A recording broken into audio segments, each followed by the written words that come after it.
TikTok, time to rock. Good evening, good morning, good afternoon to everyone who's watching from all over the world. It's your friendly neighborhood philosopher here, D. Wood. With me now, got Anthony Rogers. How you doing, Anthony? I'm doing good. All right, ladies and gentlemen. So, unless you've been living under a rock, there was a big debate on the Fresh and Fit podcast recently. And I guess this is different because it's just someone who's not known for having Christian versus Muslim, like actual official debates. If you're not familiar, Fresh and Fit podcast is a show where they get like 6 or 8 girls, OnlyFans girls with their boobs all up in everyone's faces, and then they get together and talk. So it's kind of, it's a brilliant little marketing strategy. We should do a theology version of this, Anthony. We just have a bunch of babes I'm sitting not around even boobs. sure. I was just going to say, I don't know how you do a theological version of that, but apparently you're including even the exposure. Yeah, so that's how the Fresh and Fit show normally works. You get a bunch of girls in there with their boobs in everyone's faces, and then like people watch it, and they're kind of watching it for the girls, but they'll also hear what you're talking about maybe in the process. So that's the idea. And then they decided to have a Christian Muslim debate. Myron announced on Twitter that he wanted to have I forget what he said, 2-on-2, 3-on-3 or whatever, but it ended up being a 2-on-2. And it was Sam Shamoon and Jay Dyer representing the Christian side, and Ijaz Ahmed and Daniel Hakikachu on the Muslim side, right? And the debate had three main sections. There's a Trinity Tawhid section at the beginning. Then there's a Quran versus the Bible preservation. That was in the middle. And then at the end, there's a Christian versus Muslim morality debate. And so anyway, yesterday when AP had watched it before the show yesterday, and he told me he wasn't interested in the Trinity versus Tawhid section of the debate. So AP said he's not interested in the Trinity Tawhid stuff. He's interested in the Quran versus the Bible stuff and the morality stuff. And so I'm interested in the Trinity versus Tawhid. In fact, from a Muslim perspective, that's what they're most interested in. So I didn't want to leave that undone. So I messaged Anthony at the beginning of the show because Anthony's done debates on Trinity versus Tawhid with, which debates have you had on that? I remember you debated Shabir on this. Actually, yeah. So before that, though, interestingly, one of my earliest debates was with Ijaz. It wasn't on Tawhid, but we debated the angel of the Lord in the Old Testament. Is that a distinct divine person already revealed before the coming of Christ? That was, he was something of a newcomer in those days. We'd been around for a long time, writing stuff on answering Islam, on your blog, answering Muslims.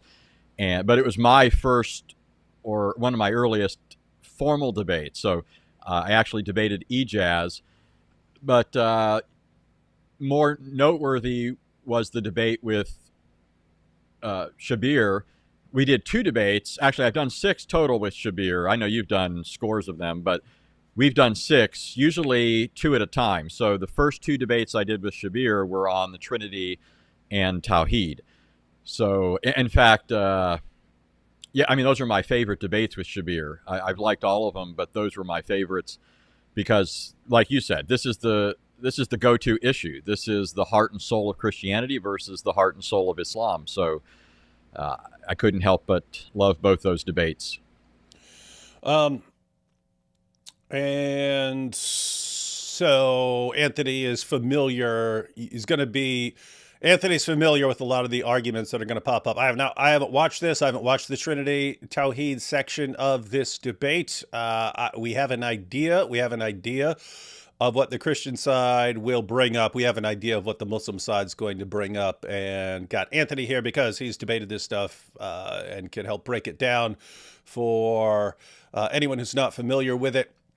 And so anyway, the AP didn't want to do this during his show tonight, and I thought, hey, we always get complaints from European viewers that we don't go live earlier, so they can't watch it because it's in the middle of the night for them.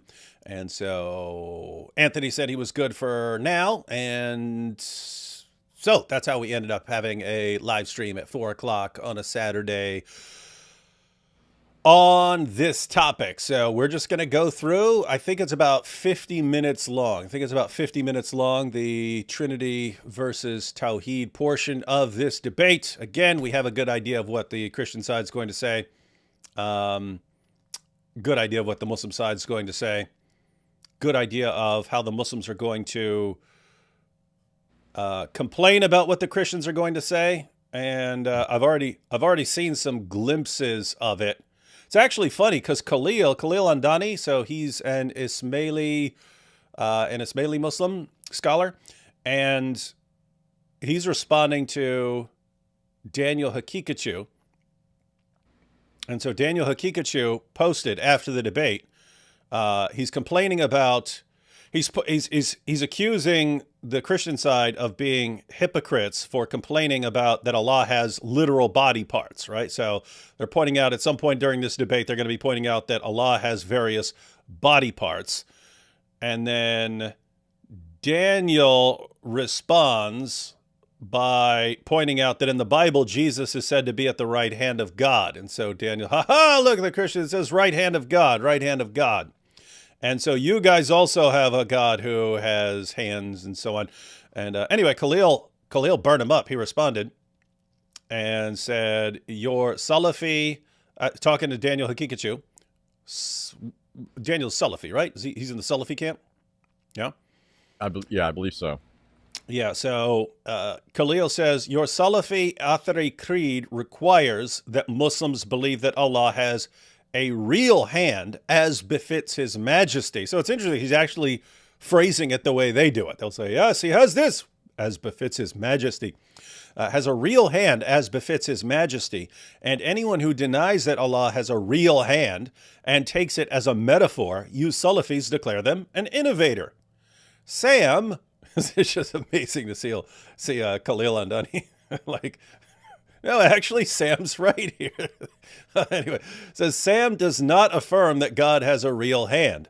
The Christians interpret such expressions, God's two hands, as metaphors or as symbolic reference to the Son and the Holy Spirit. On this particular point, Catholic theology is more coherent than your anthropomorphism. Wow. Wow. So, guys, this is an ongoing problem where they'll have a methodology and then we'll say, oh, since this is your methodology, this is where your methodology leads. And then they'll say, aha, but you have the same thing. And they'll apply their methodology, which we reject, to us, and then say, you get the same result. Yes, if we had your methodology, but we don't. So it seems like, again, we're about to watch it. I haven't watched it, but it seems like Sam is really pressing them on some of the implications of their Salafi views. And so we're making predictions here. You already said some of what you think we can expect. What I've heard for years, and I'd be surprised if this doesn't come out, what I've heard for years from Muslims, which is really what got me interested in this, besides the fact that they're constantly attacking the Trinity, I always thought, well, why aren't we taking the attack to them as well? But one of the things I heard all the time was that Islam's doctrine of God is clear, it's simple, and it's agreed upon. Yeah. And so initially, you hear that, you think it's true. It's a good propaganda technique. People repeat things and you sort of buy it, right? If they're all saying it, nobody's dissenting, then that must be the way it is. But the more you read, you start to realize, no, this just hasn't been the case. And you can see why it hasn't been the case. It hasn't been the case historically. And then when you look at the sources that they're arguing about, you can see why it hasn't been the case. There's all sorts of reasons to debate over this sort of thing and how it actually falls out. So I'll be surprised if Ijaz and Hakikaju don't pretend that their doctrine is clear and that it's simple. It's not just that it's clear, but another selling point is that it's simple. Mm-hmm. Everybody can understand this. Yeah, little kid can get this. Yeah. uh, even Muhammad's 6-year-old bride could get this, right? So this means that it's true. It's supposed to follow that if it's simple, then it's also true. And then they'll, as much as they can, they like to pretend that it's agreed upon. I think this is becoming harder for them to maintain because word is getting out on the streets that no, this isn't agreed upon. In fact, when we've got Muslims at Hyde Park over there debating each other, I haven't seen anything like that lately, but I remember not too long ago, a bunch of them were going at each other's throats over their differences in Aqidah. So the idea that it's agreed upon is not as easy to float these days, but they're still pretending that it's clear and simple, I'm sure.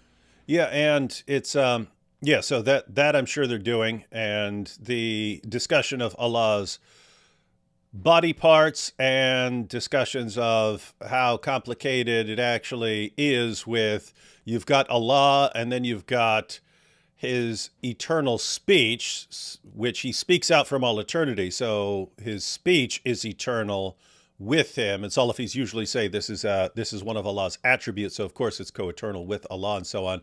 But I'm sure Sam is bringing up. In fact, I heard this somewhere. I don't remember. I don't remember if it was in the comments or something. But that the Quran actually takes the form of a pale man at the judgment, and appears and can appear and speak and intercede for Muslims.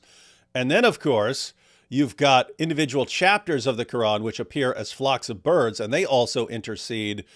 And so, anyway, the point there is the point there is not whether it's true or false. It's that it's way more complicated than Muslims let on. So you've got Allah, you've got his eternal speech, which he's eternally speaking out. You've got his eternal spirit, which he's breathing out, and then the spirit that he breathes out can actually appear as a man, appears to Mary, and his word, his speech that he speaks out, appears as a pale man. So they're appearing as personal agents, and then within the one personal agent that is that pale man, that is the eternal speech of Allah that appears as a pale man, within that one personal agent who intercedes for Muslims, there are 114 individual personal flocks of birds that intercede for people. And somehow it's one. The guy's point here is this is way more complicated than Muslims let on. And it's like Anthony said, it's actually a parallel to the situation with like Qurans over the centuries, that you have historically had different Qurans, and yet just for dawah purposes, Muslims in recent decades have said, no, there's only one Quran perfectly preserved right down to the letter. It's totally made up. But they said it for dawah purposes because no one was in a position to correct them. And it's similar with their theology. You have different camps saying different things. They fought over it in the past many times. And it's a much more confusing debate than would be helpful to them for dawah purposes. And so what do? They say, Islamic theology is so simple and we're all united, we're all on the same page, unlike Christians. And no. Stop lying. Stop lying for dawah. Stop lying for dawah. Anyway, guys, we're going to go through this this portion of the debate. Let's get these first few super chats in, and then we'll jump right into the debate. Ohio, Sigma, Rizzler, Baby, Gronk in Ohio, Rizzy, Skibby. I know what the word Ohio means. Other than that, I thought this was going to be another one of these. You need to know the backstory. Yeah. No, some of them are. D Wood, I usually dislike you, but I got to give you props for getting Anthony off the streets and into the lumberjack business, as Allah hates the homeless. I think he's referring to me shaving the beard. Yeah, now we can't even call you Sons of Anarchy reject. It'll come back. Hey, those initials, if you're the Sons of Anarchy reject, your initials would be SOAR. That's pretty cool. SOAR. SOAR. Be a song. Every time we named our kids, I know other people didn't grow up in the same kind of environment I did, but every time we named our kids, I had to sit there. I would tell my wife, wait, I have to think through this for a moment. I had to think through what the letters could spell. I had to think through different, because I was thinking of how people are going to make fun of one of our kids. I'm thinking we don't want to set our kids up for getting ridiculed, or growing up where you're making fun of each other. This is the sort of thing you think of. So I thought, we can't name our kid something that rhymes with some some bad word or whatever it is. Mm-hmm. So yeah, Soar's pretty cool. Abu Ahruf says, so the top left corner was the one big Zabuba. Yes, one big Zabuba. Not sure what this is saying. Amit here says, thanks for convincing me that Jesus is Lord. Happy to help, Amit. Do Muslims need to back up to and sit in urinals to avoid hellfire? Yeah, to avoid the punishment of the grave.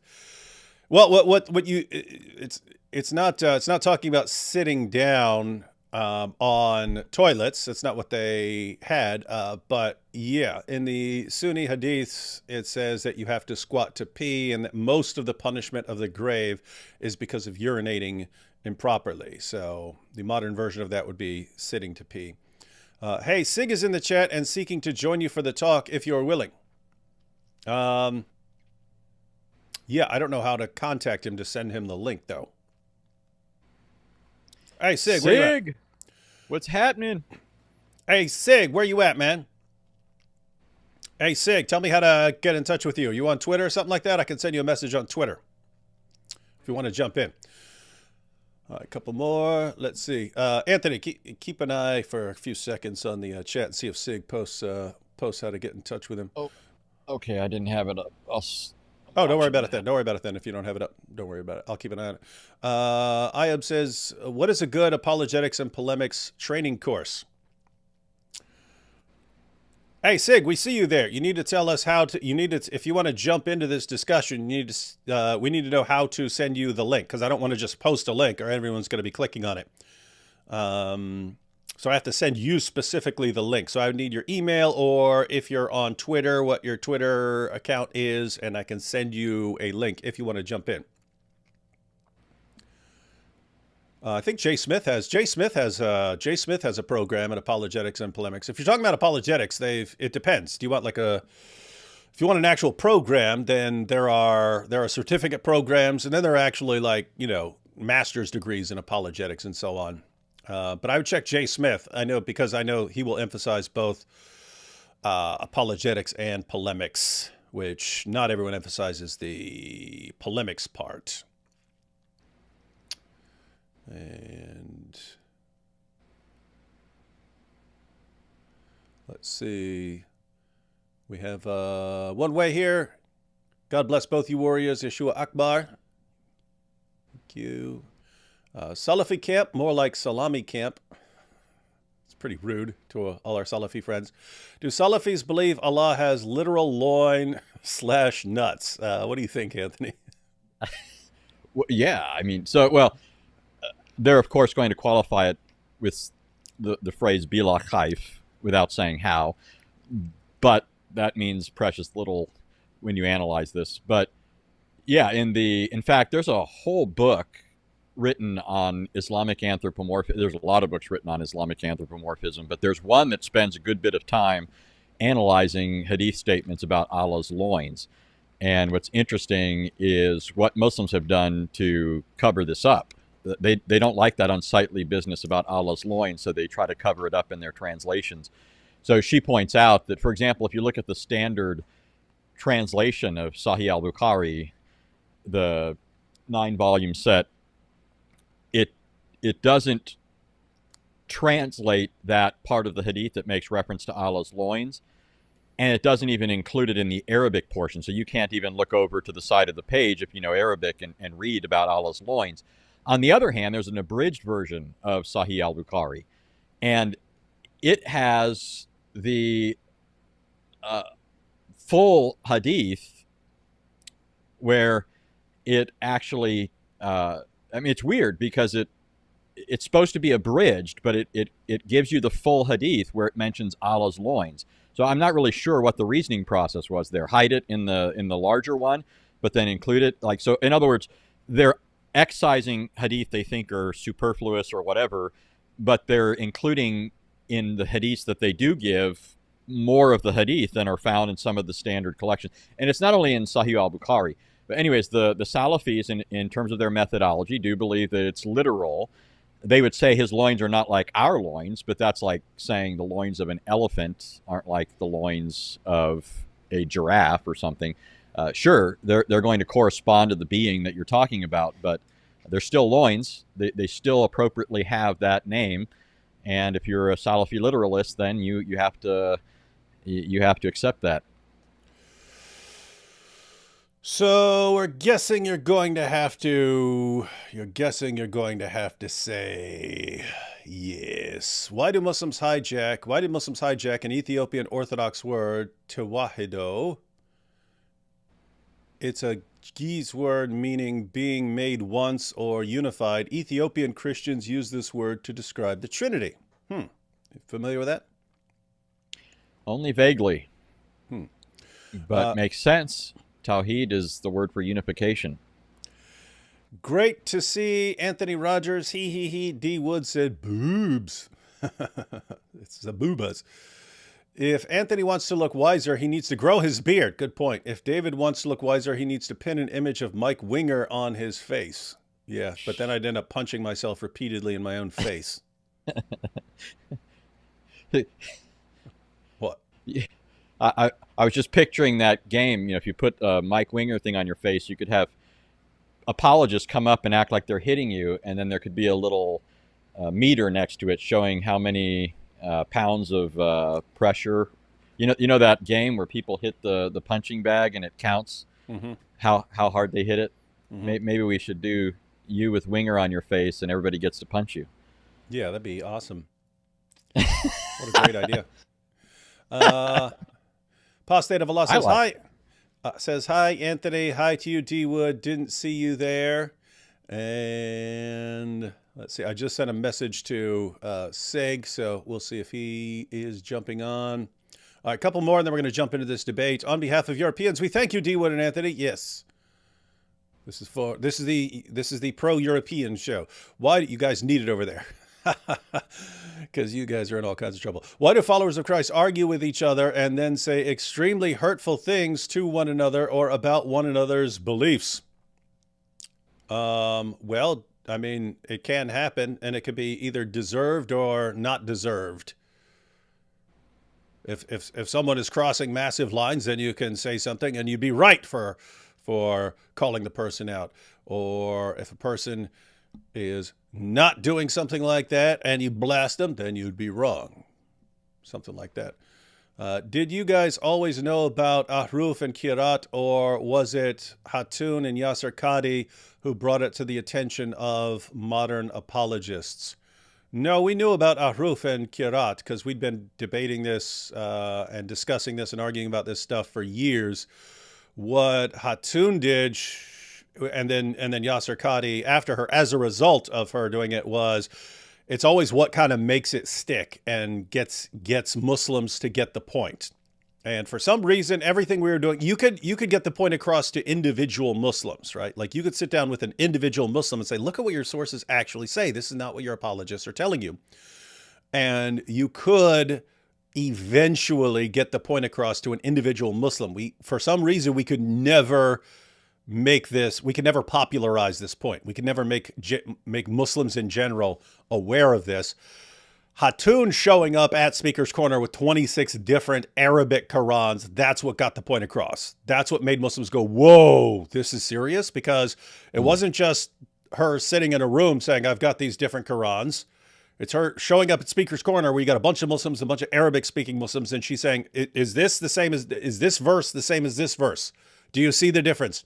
And then they couldn't deny it. And then Muhammad Hijab decided he was going to clean up the mess by getting Yasser Qadi on there, and turned into a train wreck crashing into a dumpster fire and destroyed it. So We were aware of the Ahruf and the Kirat for a long time. We could never make the point stick until the 1-2 combination, well, 1-2-3 combination of Hatun, Muhammad Hijab, and Yasser Qadi. They got it to stick. So thanks.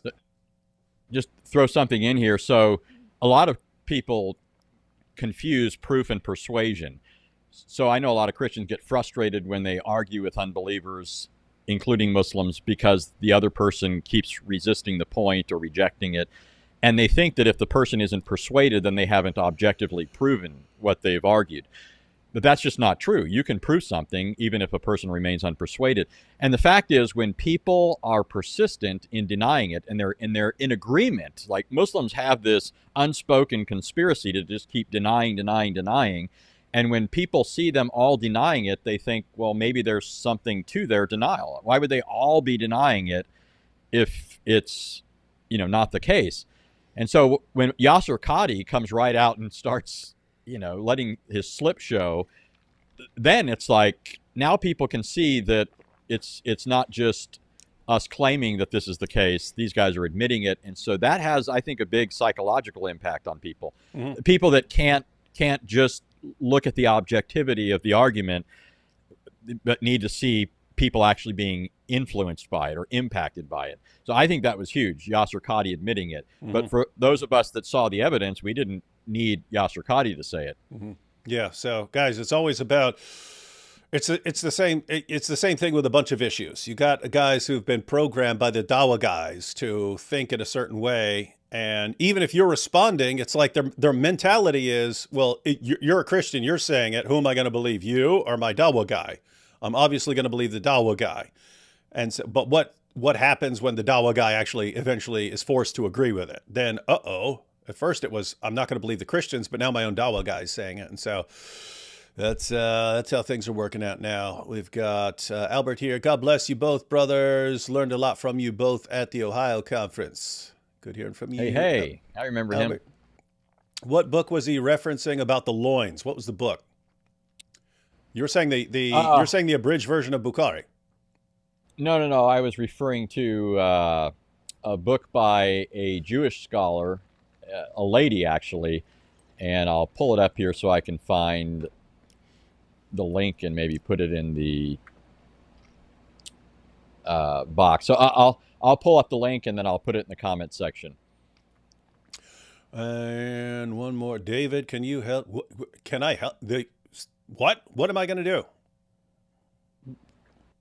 How am I supposed to help? How am I supposed to help in the UK?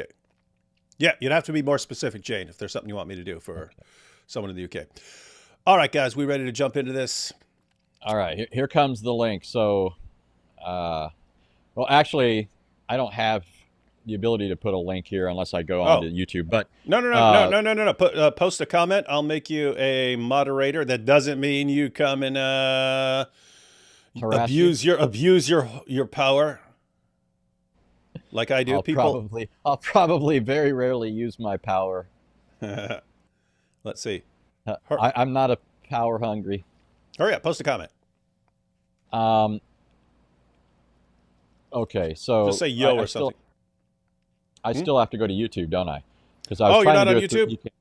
No, that's okay. It's gonna play noise here. There we go. All right, here it comes.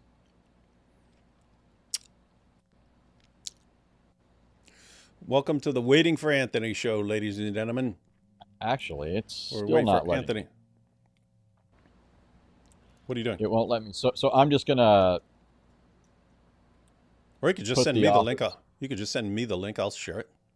Yeah, I think. Oh, no. I'm saying you can't send a link. You can't send a link because you're not a moderator. Moderators can send links. Oh, okay. So here, I said yo. Let's see.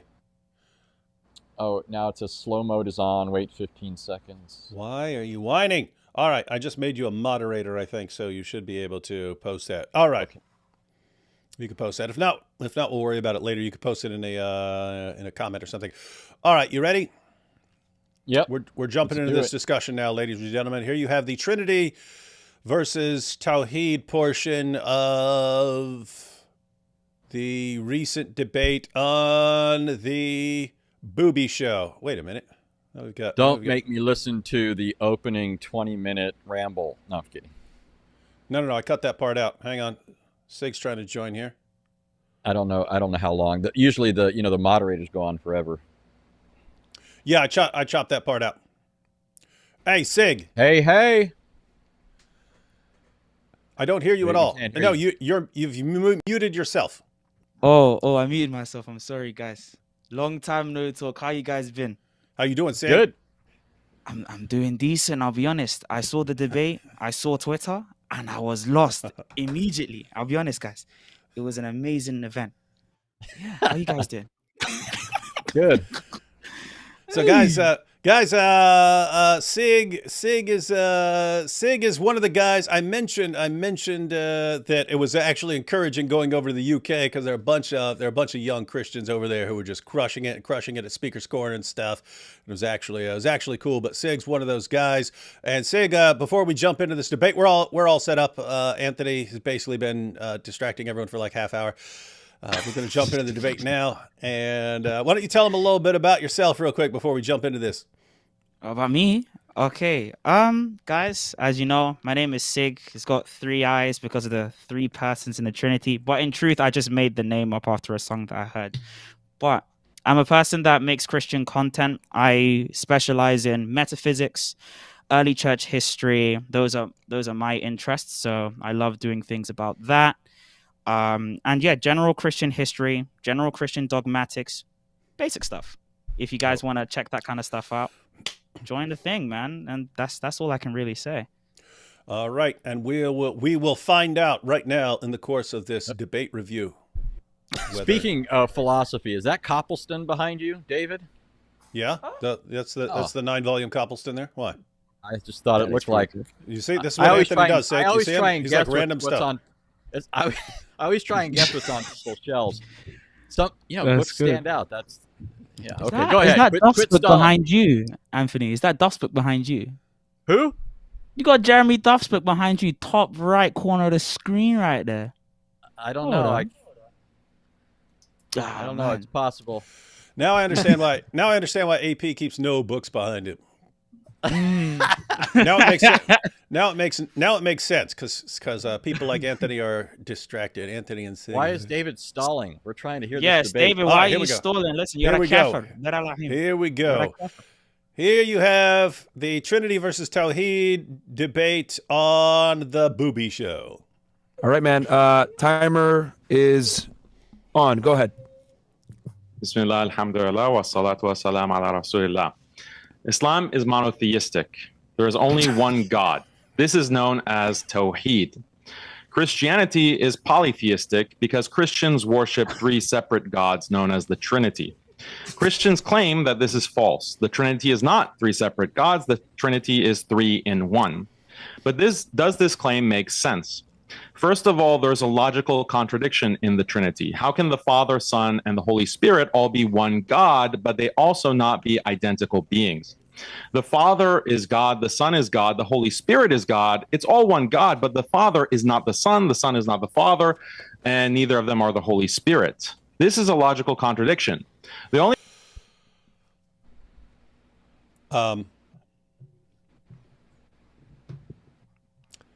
Bad start, Daniel. we Daniel, speaking as a nice guy here, if you want to say it doesn't make sense or you want to point out some incoherence in the issue, that's fine. When you call it logical contradiction, it's not a logical contradiction. You don't know what logic is, buddy. You don't know what logic is. Anthony, you want to go first? Yeah, if you said, so just to be clear, Daniel, if we were to say 3 separate beings are one being in the same sense, then that would be a contradiction. If you say God is one in one way, more than one in another way, and here are the different ways. Here's how God is one, and here's how God is here's how there's a plurality within that one nature. That's not a contradiction. You could say it's false. You could say it's incoherent or something like that. Whatever you want to say, it's not a logical contradiction. And Daniel, you can go to 100 philosophy professors who teach logic. Ask them for an explanation of the Trinity, whether they believe it or not, and even if they're like atheists or whatever. Ask them if that is a logical contradiction. They're not going to agree with you, sport. We want to keep going. You guys want to comment on that, or by the way, you guys can just tell me when to. Anytime you want me to stop, just say stop. Anytime you want to say something. Okay. Right. Well, one thing I'll say at this point is, I can already tell, and we anticipated this. Daniel's going to pretend that Tawhid is clear, simple, and agreed upon. Notice how quickly he breezed right past Tawhid. He asserted Islam affirms monotheism, and it just is the case. And then he proceeded to start attacking the Trinity. That's probably what's going to happen for the rest of the time. I don't know if Ijaz is going to speak as well, but he'll probably do the same thing anyways. But that's just part and parcel of what I was talking about. It's just taken as a given. It's off the table. There's no question that Islam is clear, simple, and agreed upon. And so now I can just attack the doctrine of the Trinity. And, of course, miscast it when he talks about... Now, one thing is, he doesn't even stop to explain what he means by any of these terms.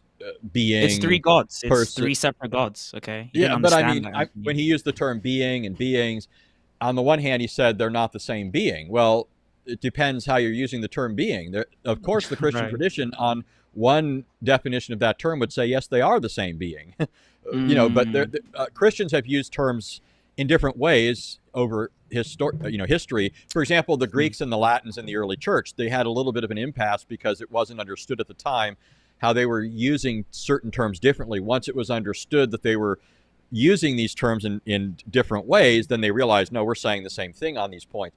Right. So Daniel hasn't even stopped to define any of this. And so he's playing a game where he moves back and forth between terms like being and being. They're not the same being. Of course, what Sam and Jay would say is they're not the same person, but that doesn't mean that they're not the same being on a certain definition of the term being, right?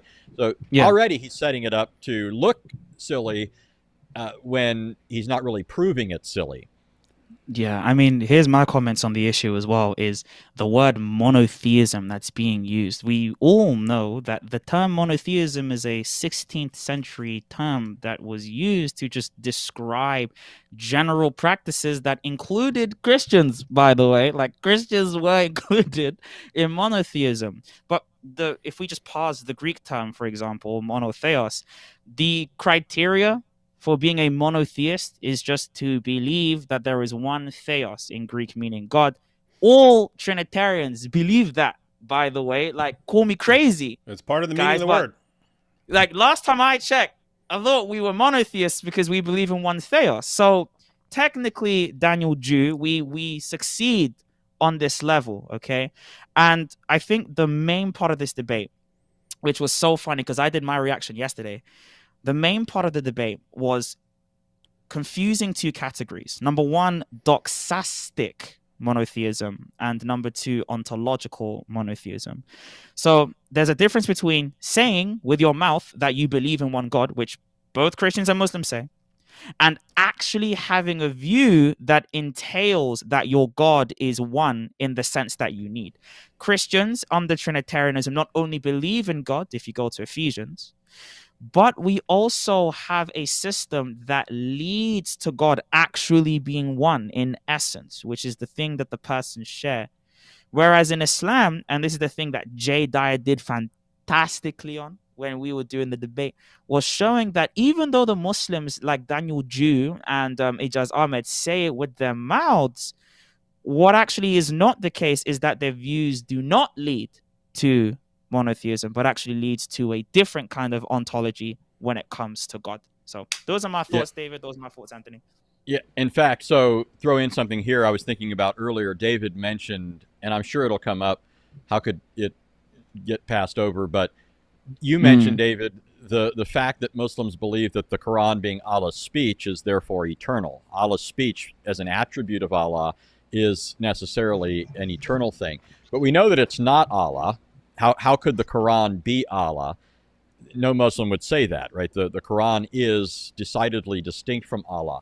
Now, the question is, are they fundamentally one? Is there an essential unity between Allah's being and the Quran? Well, not if it's his attribute. If it's something distinct from the essence, then it's other than him at that level. And so, but here's what I wanted to throw in. We usually bring that up because it's perhaps the easiest for people to grasp, speaking about the Quran. But remember, that's just one of Allah's attributes. G.F. Haddad, who's a famous Muslim scholar, once wrote an article defending the eternality of the Quran.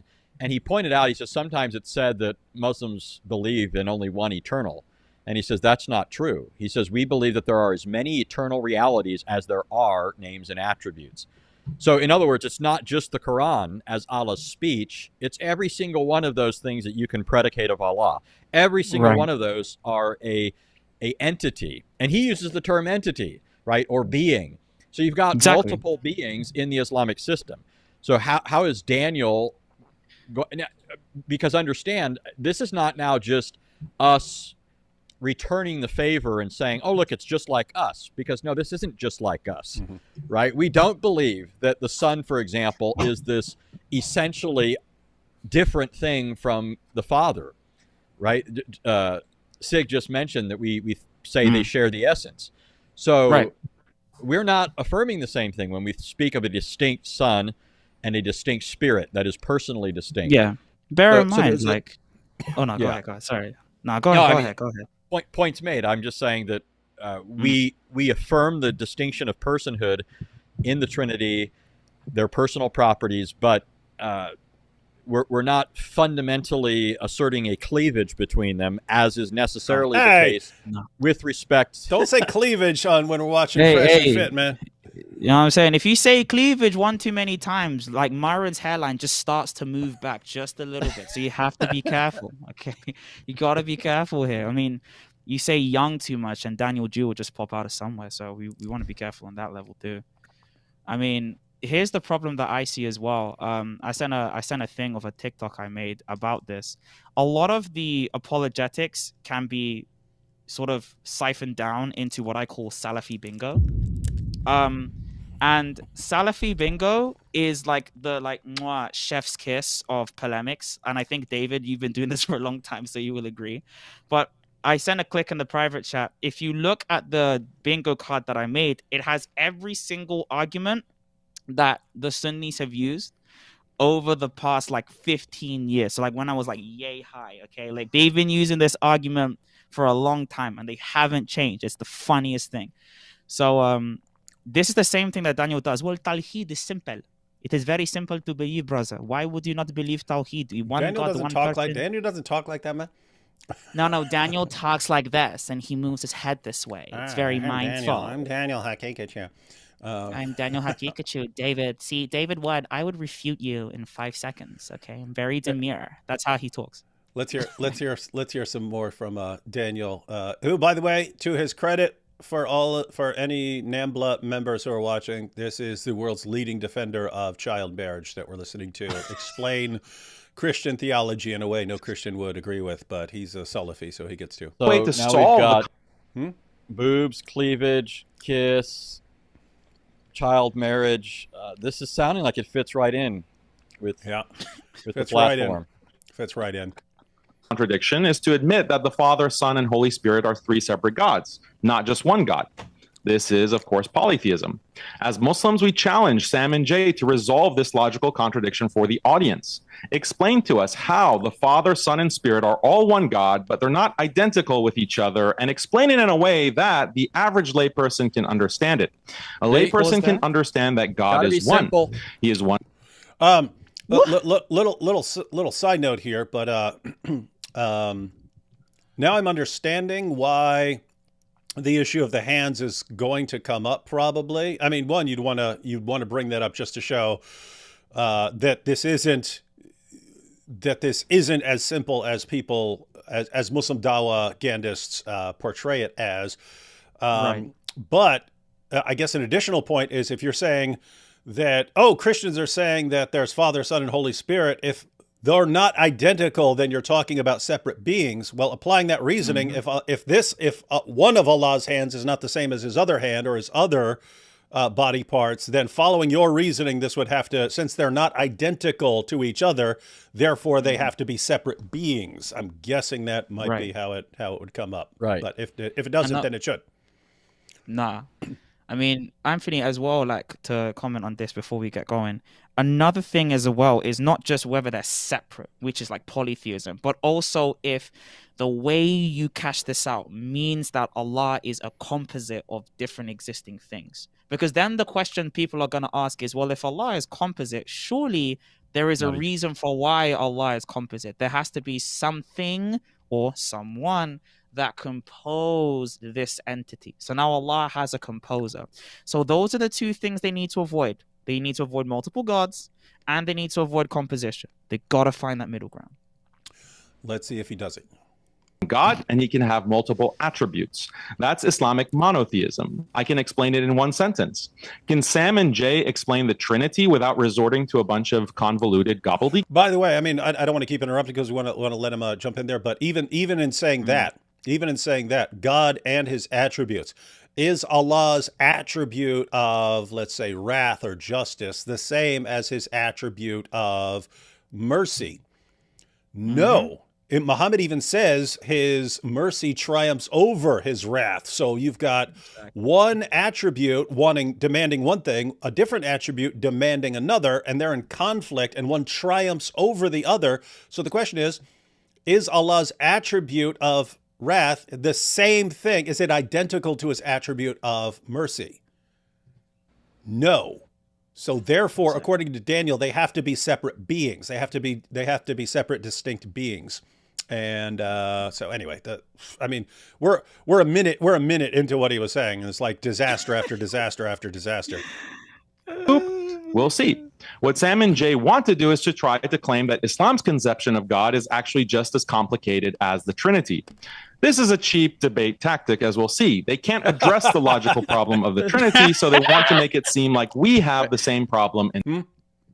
How is it a cheap debate tactic? If it's the Trinity versus Tawhid, which it is, then it's entirely legitimate to say, if you're saying this is a problem for us and we can show that it's true for you, then of course, right? Sam and Jay are going, whatever methods we apply to criticize them, they're going to want to return the favor and say, if that's your methodology, here's how your own view is exposed. But that's a cheap debate tactic. We don't believe in consistency. Something like that. Imagine two people entering into a boxing ring, and one guy swings at the other, and the other guy swings back, and he cries foul and says, "Wait a minute, he's throwing a punch at me. That's not. That's a cheap fight trick." Yeah, punching back. What world is this? What a crybaby! Oh boy! All right, here we go. Islam, but we don't. There is nothing analogous to the logical problem of the Trinity in Islam. For example, they might claim that Allah's attributes in Islam are incoherent.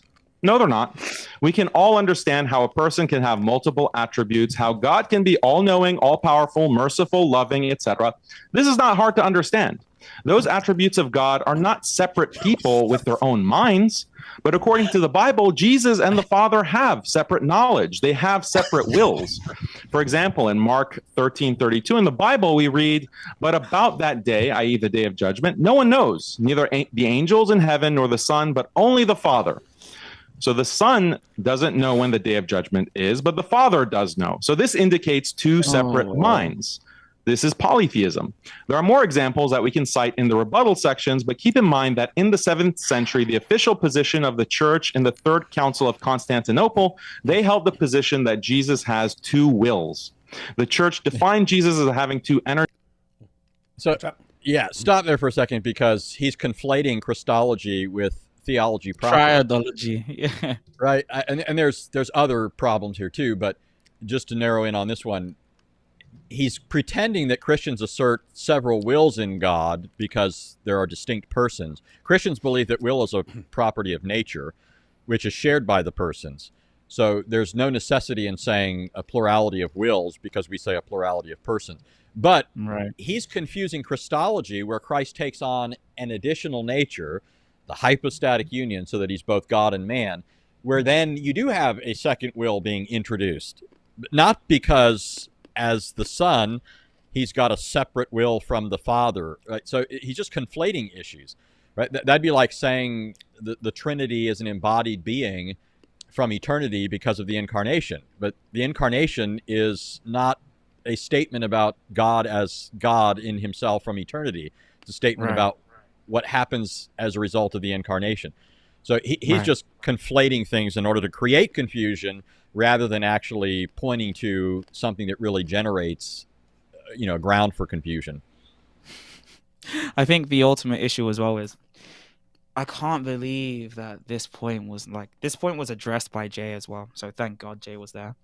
But he just whizzed over the fact that he said that like that there's three wills in the Trinity because the Father and the Son have distinct wills. Yes, the Father has his divine will and the Son has a human will, but the Son also has a divine will, like Anthony was explaining, which is identical to the Father's divine will because there's only one will within the Trinity. So since we're just focusing on the Trinity and we're not focusing on Christ's person, just the Trinity, okay, there is only one will, Daniel. Okay, I'm gonna get close to the screen so we can be really intimate here. Daniel, listen, Daniel, there's only one will. Okay, there's only one will, Daniel. But by the way, notice that it follows from what David was pointing out about Allah's mercy and his wrath. Yeah, so there seems to be a competition between them, which entails a plurality of wills. Mm-hmm.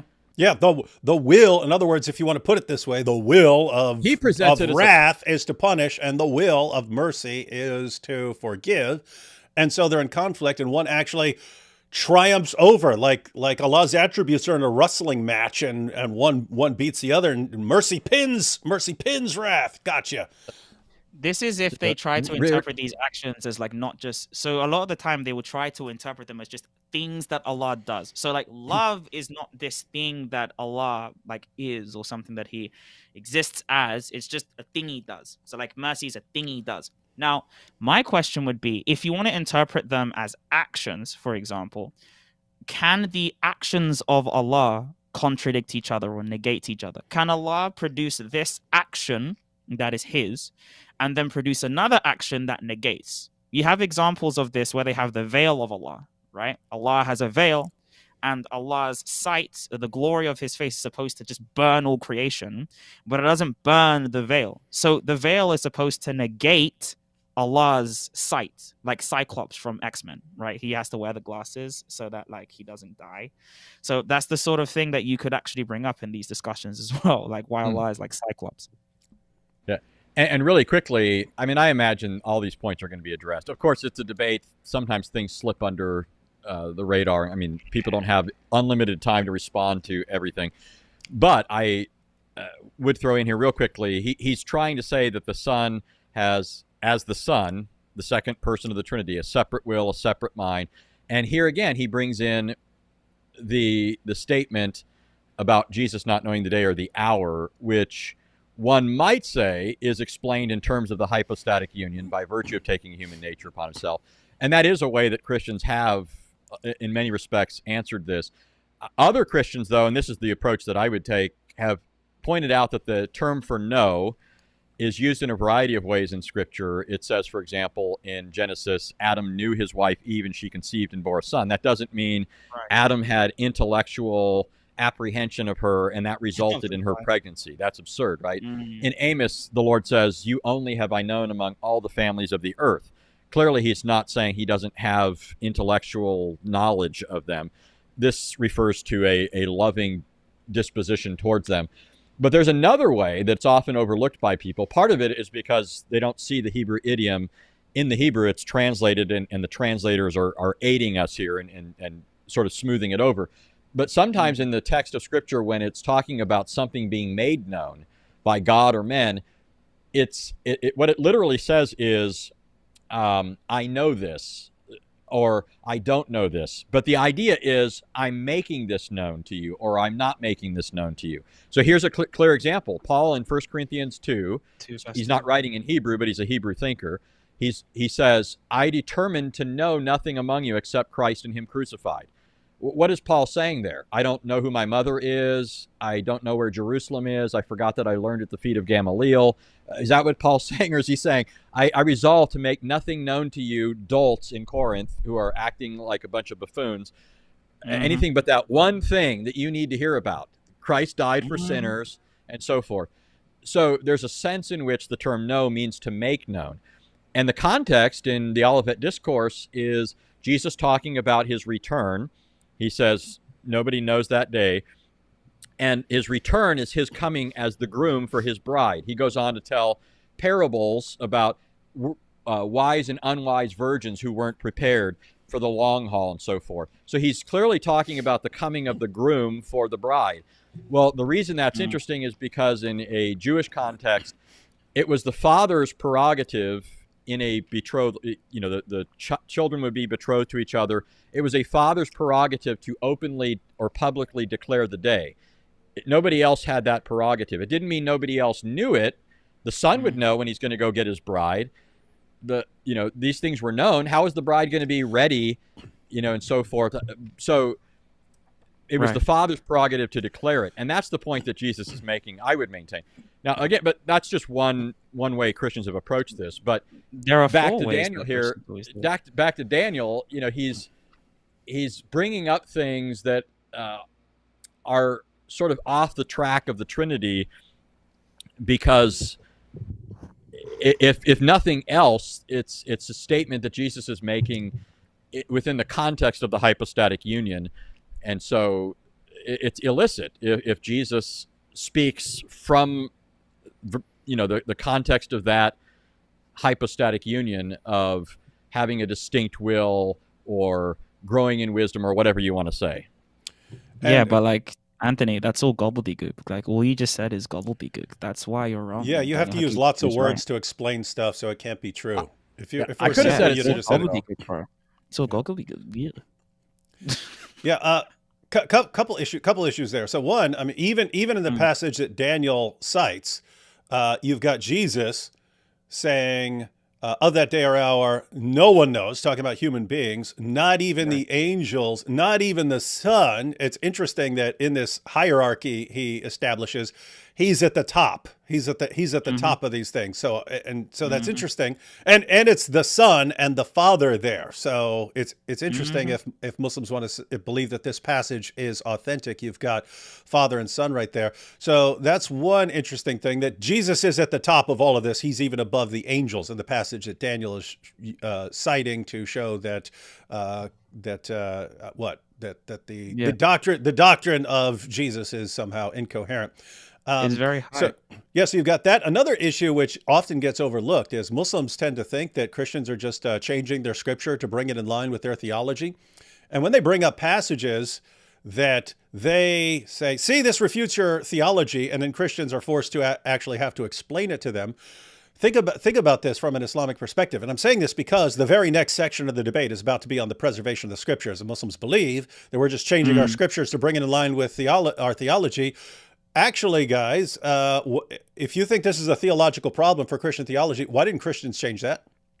We had the whole Bible. Like, people say that like we took out or we added things in, like the pericope or adultery, which, by the way, we have fathers of the church like Pacian of Barcelona, who is contemporaneous to the scribes who wrote the Codex Sinaiticus. So he had earlier scripts than them. Okay.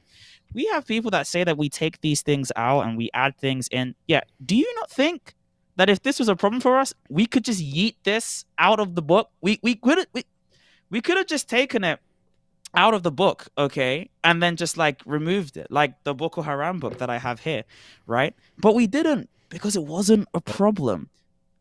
And this reminds me. Go ahead. Oh, I thought you were done. But it reminds me of something I saw the other day. I was surprised, knowing what I do with Bart Ehrman, to see this comment.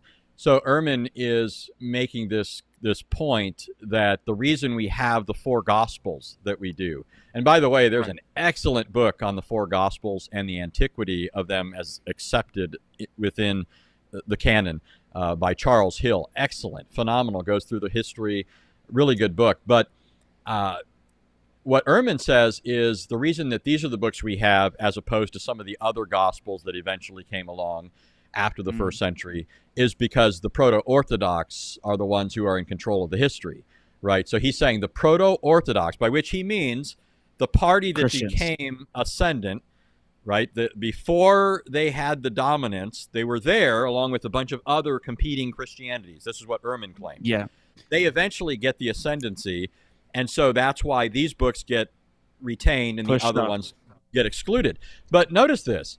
He's saying it's the proto-Orthodox that chose these books. So they liked these books, according to Ehrman. But if you look at Ehrman's other works, like his book on how Jesus became God, he argues that they don't all teach the high view of Jesus that the church, the proto-Orthodox, held to.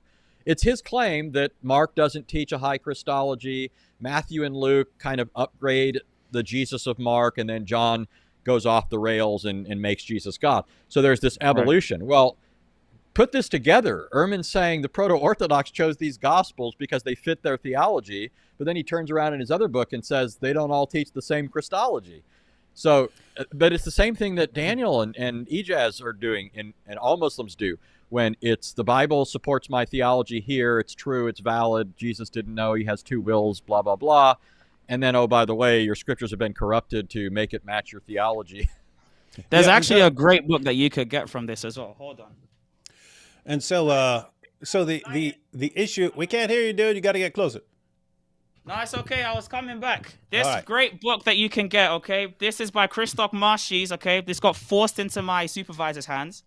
This book actually goes through Christian theology, its institutions in the early Roman Empire. If you really want to think about how Christianity worked pre and post Constantine, how Christianity already had an institutional system of preserving the text of the Bible and preserving its teachings, which includes the Bible, by the way. If you want to know about that, please read this book. It's great for getting into the German scholarship on the matter. I'm going to just leave it on my bed because I don't care about it. So that's something that you can look into. Yeah. So, take away, ladies and gentlemen, Muslims really seem to have an issue here that they haven't thought through. Namely, when the Bible agrees with basic Christian theology, then Muslims say, you corrupted that. You changed that to bring it in line with your theology. Then they'll use passages from the Bible to say, hey, this doesn't line up with Christian theology. It's like, okay, wait, if you believe that we were freely changing that as we went along, why didn't they change that? Either because they didn't see that as a conflict with it, or because they just weren't changing the Bible. They believe that the Bible is the standard, and so on. So anyway, so that's an issue. One more issue. I don't know if this is going to come up, but since Daniel is saying, hey, he explained that the Father and Son have to be two separate gods because, according to his interpretation of Mark 13:32, they're not the same. They can't be the same because one has different knowledge than the other has. Now, think about this. We read in the Muslim sources about all kinds of passages of the Quran being abrogated. So the eternal Quran has these passages. They are the Quran. They were revealed as the Quran, but they get abrogated, and some of the abrogated verses are still in the Quran. They're in the Quran that we have today, but they've been abrogated. Some of them are actually removed from the Quran. They're removed from the Quran. That would mean that the heavenly Quran contains knowledge that the earthly Qurans do not have. And you have differences in earthly Qurans where they'll say different things. You have the different qira'at. So they actually say different things. So some of the various Qurans contain information that is not contained in other versions of the Quran. And therefore, they would have to be fundamentally different Qurans and fundamentally different speech of Allah, right? So they're different. So they can no longer, following what Daniel's saying, they cannot say there's one Quran, right? Because they want to say keep in mind what they want to say. There's one, the Quran is one in what? Essence or being or whatever, but more than one in ahruf and more than one in kirat, but it's all just somehow what? You can't do that because now you have some Qurans contain different knowledge than others, and therefore by Daniel's own reasoning, would have to be fundamentally different Qurans. And therefore, he's just destroyed the Islamic claims about the Quran. All right, let's jump back into this, see where he's going with this. And two wills, one divine and one human. Two separate wills means two separate minds. This means that Jesus and the Father have two separate minds and are therefore two separate entities. You either explain this by admitting it is polytheism, or you have to give us some convoluted explanation of how two minds or three minds are still one God. There's nothing analogous to this in Islamic theology. Yes, Islam says there's one God. He has knowledge, he has will, one knowledge. These things are not divided between multiple persons or energies or anything like that. And all of this Islamic monotheism is clearly expressed in the Quran, by the way. Contrast this with the Bible. Clearly. Jesus is meant to be God, all-knowing, and the only teacher to the disciples, but the Jesus of the Gospels doesn't describe the doctrines of the Trinity. We have to rely on Paul and the church fathers to explain what the Trinity is. That's strange. Paul. If God wants us to know him, believe. Cool. So it doesn't come later. It comes from Paul. Thank you. So it is first century. Thank you, Daniel. In him, lay the foundation for a general understanding of him. Why would he leave that to different authors at different times and different places over several centuries, such that when God is finally described in Scripture, it results in a mystery, and we need all these church councils to figure it out. The way that Christians have come to understand. Yeah, guys, everyone who's watching, this goes back to what Anthony was talking about. Look at what Daniel's saying. Oh, and they need church councils to try and figure this out. I mean, in Islam, they were fighting wars over theology, right? Exactly. Over this very issue. So, hey, I mean, I'd rather sit down and talk with my boy rather than just stab the guy. I'm just saying. Call me crazy, right? I mean, why do you think I have to wear the mask? Because as soon as I take this off, my blood might be halal. That's what I'm saying. I don't want my blood to be halal. But hey, it might be possible. But by the way, he quoted the Third Council of Constantinople, which is 680. Okay. Now, the Third Council of Constantinople, at least in the Acta, there are 17 different times where they assert that the Trinity's will is inseparable. Like they specifically use the word not separable, because although the persons are distinct, they cannot be separated. Even the two natures of Christ, the two wills of Christ, they can never be separated. They are different, yes, distinct, but they are not separate, Daniel. I don't know why he allowed this argument to get through, because you surely think, David, like, before the debate happens, you'd think that, like, Daniel Hakikachu is sitting there in, like, a smoky room, and he's got all the da'is just sitting there around him. Like, they're sitting like this, planning on how they're going to use the internet to bring dawah to Islam. You know, they're going to bring the argument of Islam to the nation on the internet, on the Boob podcast, Fresh and Fit. They're going to do it really well. And you see Jake the Muslim on the right-hand side. That's his right-hand man. You got Muhammad Hijab at the head of the table. You have Ali Dawah on the left-hand side. And he's saying, brothers, I'm going to bring this argument. Is this argument correct on the Christian theology? That the two natures are separate wills, separate. Jake the Muslim, who's read this, by the way, Jake the Muslim says, of course, brother, this is correct. This is their orthodox opinion. So the fact that this got through the vetting is crazy to me. I'm not going to lie to you guys. It's insane.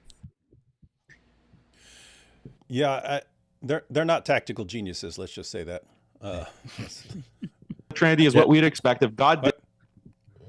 Well, I was going to say, and I'm sure there's plenty of opportunity to bring this in, because there's no way this is not going to be further discussed, but he says that it took, all sorts of discussion, many centuries and so forth for Christians. You lightly smacked that. You said they were fighting wars over these things. I mean, this is well known, and I have a hard time thinking that Daniel doesn't know about some of this, which makes this, suspect in terms of character. But that's irrelevant, really. The fact is, though, that they did differ over these things. In fact, I have a quote here I pulled up when he said that from Theodore Noldik, and there's quotes like this for days, but he's talking about controversies in the early history of Islam. He says, another controversy, so notice another controversy, this is a different one than the others he's talking about in context, had reference to the divine attributes. The Quran, in its unsophisticated anthropomorphism, attributes human qualities to God throughout.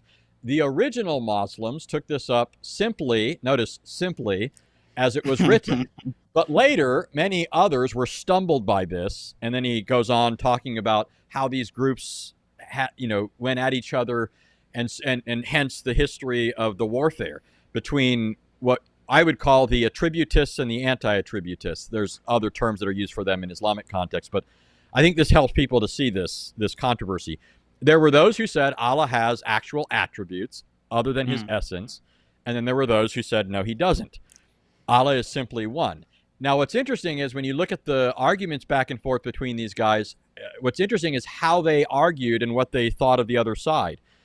Those who affirmed that Allah had attributes were called polytheists by their counterparts. Right? The Mu'tazili, who were the Islamic rationalists, those were the ones who believed in reason, right? The priority of reason.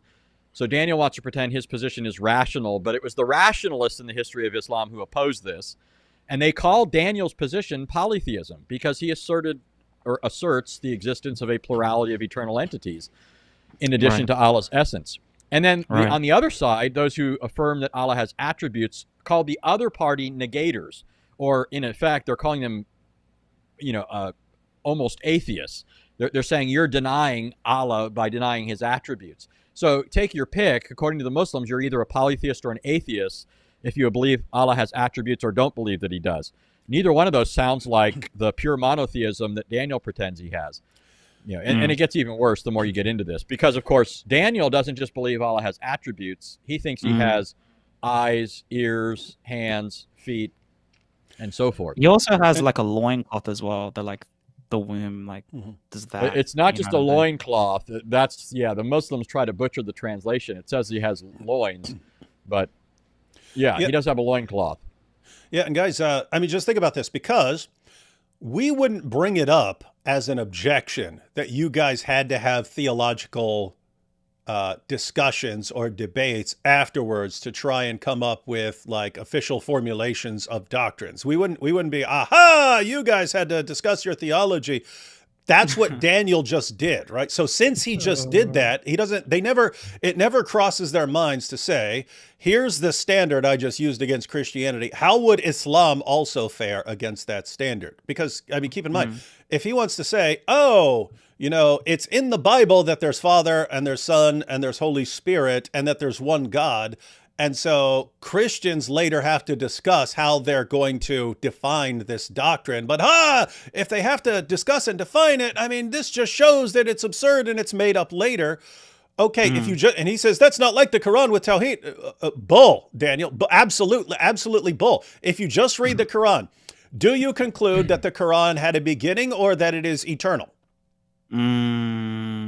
You don't. You have to debate that later and give your reasons for saying these things, right? You have to say, okay, well, we can't say that all of a sudden one day, this would be the reason, we can't just say that one day Allah started speaking and that he never spoke before that, because then it would be like he changed over time or something like that. And so you end up with these kinds of issues. The point is you've got what the Quran says, and people who believe that the Quran had a beginning, believe in that Quran, and people who don't believe that the Quran had a beginning also believe in that Quran. They have to debate it, and they eventually, of course, fight over it. But following his reasoning, hey, since the Quran isn't like crystal clear on whether the Quran is eternal, and later Muslims have to debate and even fight over that, therefore it's all made up. It's all made up, and Islam is just incoherent, and we can't trust the doctrine of Tawhid. Because keep in mind what you're doing with the eternality of the Quran, and how you're saying that something can be eternal or it has a beginning. That all relates to the doctrine of Tawhid, and Muslims had to disagree and have councils and fight over this sort of thing. And so I don't know what you do here. It never enters their mind. Let me be consistent with my criticism. Here's a criticism I'm criticizing them with. How would this work against Islam? Because it always seems to work against Islam. But let's let him finish up his little section here. Not reveal the doctrines of the Trinity. On the other hand, the God in the Quran revealed 4 short lines that any human being can read and instantly understand who God is and what his attributes are. This is exactly what we would expect from an all-knowing, wise, just, merciful, and loving God who cares about his creation. The 4 lines are the 112th chapter of the Quran. Say he is God, one God, One Allah, of? the completely self-sufficient. He neither begets nor is born, nor is there to him any equivalent. Thank you. Okay, wait, what did that explain about Allah's attributes? Whether they are distinct entities, or what did it say about the Quran being eternal? All these issues that are very significant to Tawhid. What did those say about it? I mean, that would be like me saying, oh, but the Bible says there's one God. So see, there you go. You see the proof, brother. The proof is very clear, brother. Let's be honest. Okay. The irony here is Daniel's presenting Surah 112, Surah Al-Ikhlas, as the go-to text for proving Tawhid and showing how simple and clear it is in the Quran. If I was asked by somebody to go somewhere in the Quran to show the absurdity of it, the incoherence, the falsity of it, I would go to Surah 112. That's like the thing that immediately comes to mind for a number of reasons. And for days we could talk about this, but as David, I think he said at one point, I think when Daniel was talking, you mentioned that the phrase used there is not Allah, say Allah is one, but one of, right? There's at least a grammatical issue there. The grammar in the Arabic isn't precise. There's a problem. It doesn't literally say Allah is one. It says Allah is one of. One of what? That assumes a plurality, not an absolute unity. But the other thing is, in the second verse, it says, say he is Allah the Eternal. That's the way it's sometimes translated. I challenge people, go online, go to islamawakened.com, for example, and look. It has like 50 different translations there. Look at the incredible variety in the translations. They don't all render it the same way. There's something wrong here. That's what this alerts you to. So for example, one way that it's translated sometimes is eternal. Say he's Allah the Eternal. Other ways that it's translated is he's the eternally besought. Now, think about it. Eternal and eternally besought are not the same thing. Okay, to be besought is to be implored, right? You're seeking out this individual. Are there other beings around to seek Allah out from all eternity? That sounds like polytheism to me if you take that literally. But it's still not the same thing as saying that Allah is eternal. It's a whole different idea. Now, when you go through all these different definitions, you end up with different ideas. But here's what's interesting. If you look at what's the name of the guy who did the Al-Tabari, the famous history. Al-Tabari. He has a discussion of this verse and the meaning of the word samad there for eternal. And he points out that the Islamic authorities are all in disagreement over the meaning of this word. However, if you look at the chains, the one that goes back to Muhammad would be the strongest, he says, if it's valid. And what does Muhammad say is the meaning of the term according to that chain? He says it means solid, meaning Allah has no void, no cavity. Now, notice how this fits two things about this in the context. According to the occasion of revelation for this surah, this surah was given in response to the pagans asking Muhammad, what is your God made of? So they're explicitly asking if Allah has some kind of substance, and they're asking him to tell them what it is. But also, Muhammad says in connection with this in the surah, Allah doesn't beget nor is he begotten. So now think about how this fits. If Allah is solid, he has no cavity, right? He doesn't have any air that someone can pass through. There's no ability for Allah to have a child. And it would answer the question if Allah is made of something that's put to Muhammad by the pagans. Now, and I'm not just saying this sort of thing as, my own clever idea or something. If you look at early Muslims, I have the quotes right here. If you want me to read them, I will. But of Muslims talking about how much of Allah is solid and how much is hollow, because according to them, you have to say he's solid because of this verse. So some would say he's solid from the waist down, so he doesn't beget because he doesn't have the ability to beget. He's solid from the waist down. I'll let you fill in the picture there. But they didn't want to say that he's solid from the waist up because they at least had to say he had a chest cavity. How else could he speak? He's a speaking being, so he has to have a chest cavity. right? But then others would say, no, it's from the, just above the stomach down because Allah doesn't eat. That's what it means to say Allah doesn't eat food. He doesn't digest it. He doesn't excrete it. Right? So the early Muslims were actually talking about this passage in light of this notion that it means solid. And furthermore, notice when it goes on at the end of the surah, it says, there's nothing like him. What is it saying there? Because the way Muslims use this is they think it's making a statement, a metaphysical statement about the quality of Allah's being. So that when you say Allah has hands, they can say, oh, they're not like the hands of any other being. But the other time that this sort of statement is found is in Surah 42:11, where it says there's nothing like Allah. But what's going on in the context? It says that Allah provided a mate for everything, so everything has its counterpart. Every male has its female. But unlike them, Allah doesn't have a female counterpart. That's what it means to say there's nothing like Allah. He doesn't have a lucky lady, right? That's why Allah doesn't beget and isn't begotten, because he's solid and he doesn't have a woman that found him attractive. The surah is not saying anything that looks like what Daniel thinks it's talking about. But let's say like we interpret this with Aqidah, right? Because this is something very important that's brought up. And although the context, as Anthony notes, doesn't even seem to derive this, it doesn't matter because these two, on the right, Daniel Haqiqatjou is a Salafi, Athari, and on the left, Ijaz is a Maturidi. So as a Maturidi, he specifically interprets the attributes of Allah differently. When we see hands, he does not think that there is a thing in reality that exists called hands that is different from Allah's power. Whereas Daniel Haqiqatjou, he thinks that the attribute of Allah's power is not only different from his attribute of creating somehow, but is also different from the hands that he uses to create. So there are these real things that can be in time and space because Allah is able to create Adam specifically with his hands in time, as well as the fact that he's able to descend in all of these things. Those two creeds are not the same. But when he says that this idea is clear, there is also the idea of, as we pointed out before, the Bila Cave principle. Now, the Bila Cave principle is this idea that whatever Allah says about himself, we just affirm it without thinking too deeply, without asking how this thing exists. And there are two specific types of the Bila Cave principle, which is Tawhid al-Ma'na of Tawhid and Tawhid al-Kayfiyya. So Tawhid al-Ma'na in Arabic refers to not knowing the reality. So we just don't know what it is.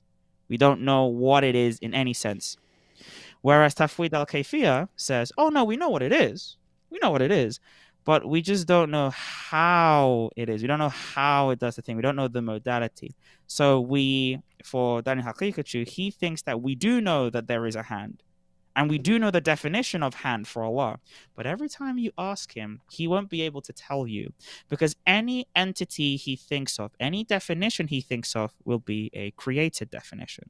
And Allah has to be completely, and I'm going to be even slower here, completely dissimilar to that. He can't be identical to whatever definition Daniel Haqiqatjou presents. So even the attribute of Allah being one, Ahad, any idea that Daniel thinks about in his head will be wrong. So if he thinks Allah is just a singular entity, the way that we are as created singular entities, Allah can't be that. So we don't even know what these attributes even mean. We're in a much more unclear place because at least Christians believe that there is an analogy of being between humanity and God, between creations and God. God is one in a similar way that creatures are, just not exactly the same. Jay Dyer affirms this point. Sam Shamoon affirms this point. David Wood above me affirms this point. Anthony affirms this point. All Christians affirm this point. But Daniel Jew, he cannot articulate what oneness for Allah specifically means without using a creature. So every single thing that you attribute to Allah, in Daniel's view, you cannot know in any sense what it is because you are using created ideas. And those can't be Allah. It is a bit of a problem. I'm wondering which of this is going to pop up. Take a couple super chats real quick, and then we'll see how the Christian side responds. My jizya for the destroyers of Dawa. Loved how you crashed Speaker's Corner and collabed with the UK apologists routing the Dawa Gandis. Yeah, that was a fun day. So Sig is one of the guys who's holding it down regularly, and me and Anthony got to show up one day with some others, and fun times. Super, super fun times. Fun place. Did Daniel just loose the shin of Allah at the beginning? Such a sad day for Islam. It is indeed. Shame on Daniel. Apostate of Allah says, I love when Muslims think they can Christians what Christians tell Christians what Christians really believe. Pure comedy to me. Yeah, it is. Let's see. We have Isa here. Christianity is monotheism. We all know this. And that's from our friendly Jewish Muslim friend, Isa. That's what we need to start doing in these debates. Just start off, Christianity's monotheism. There's no question there. All Christians agree. Now, as for the absurdity of Tawhid, let's talk about this. Yeah, that's how we should. Yep. We all, everyone agrees. Guys, that's how to do the next debate, ladies and gentlemen. Just Christian starts off and says, okay, everyone agrees that the doctrine of the Trinity is pure monotheism. Let's talk about the problems with Tawhid. And then just jump right into it, because that's what these guys do. That's what these guys do in reverse. Merck says, yo, Sig, refute the Salafi Athari essence and body distinction. Oh, yeah. Okay. Should I try? Okay, I'm going to try to do this as quickly as I can. Can they hear this? Okay, they can. Yep. Okay, so listen, guys. Here's what we're going to do. We're going to do this very, very quickly. Okay? They believe that the Dhat of Allah is different from the Sifat of Allah. Some of the Sifat of Allah are the body parts of Allah, such as the hand, such as the shin, such as the foot. The problem with this is that every single attribute of Allah with these body parts exists. They also have a property of existence that is particular to those specific things. And because they are all distinct, real, uncreated, eternal existences that are all necessary, then you have a multitude of distinct, uncreated, eternal, and necessary beings, existences. Therefore, this leads to a multitude of necessary beings, which is a multitude of gods. Thank you very much, everyone. Thank you for my TED Talk. I appreciate you guys. Thank you. There you go. Now we have Snudgewick. Praise the Lord, brothers. We have JG. Tawhid is also Trinity, but in reverse. Tawhid is unifying that which is plural into singular. And Trinity, and the word, as Anthony pointed out, the word means unification, right? You pointed that out, right? Yeah, it means unification. Yeah. So it sounds like you're unifying something that is plural. Yob here says, "Is Allah gay?" Well, no, but according to some sources, Muhammad would be, unless you're talking about theologically. He might mean theologically here. He might be playing off of the fact that Allah hasn't found any woman suitable to him. Oh, yeah. But technically, wouldn't Allah be asexual? He's got the gonads though, so. Well, so he's gay. That was funny. It was one of the OGs, Venom Fang X. He's one of the early guys who jumped on YouTube, but he had a 2-part series. Everyone loves Allah, but in the first one, Allah walks into his house, and he's carrying a briefcase, and he sets his briefcase down, and he goes, "Honey, I'm home. Oh wait, I have no partner." And the audience goes, "Aww." That was funny. Do you know what it is? Maybe there's also the idea of the fact that when you have a partner in Islam, like the partner needs to satisfy the other, right? So for Christians in matrimony, we give ourselves in matrimony, which is great. But in Islam, it's like there's like a satisfactory principle that the spouse is supposed to satisfy like the husband, for example, okay? In Islam, since Allah is infinite, he has an infinite desire for himself. He has an infinite desire for a spouse. There's never going to be a created spouse that would fully satisfy Allah. So like there would never be able to satisfy the infinite thing that Allah would want with the spouse. I'm not saying he's gonna do the do. I'm just saying he wouldn't be able to satisfy infinitely. You guys can fill in the blanks. I'm not saying anything, okay? Whatever you're thinking of, that's you. That's you. I'm not saying anything, guys, okay? Don't get me cancelled. that's the way that you could think about that. Anthony, what do you think? I'm thinking, gosh, all this innuendo before they've even gotten to the morality part of the debate. Yeah. I'm sure. Yeah. I'm sure the fireworks fly there.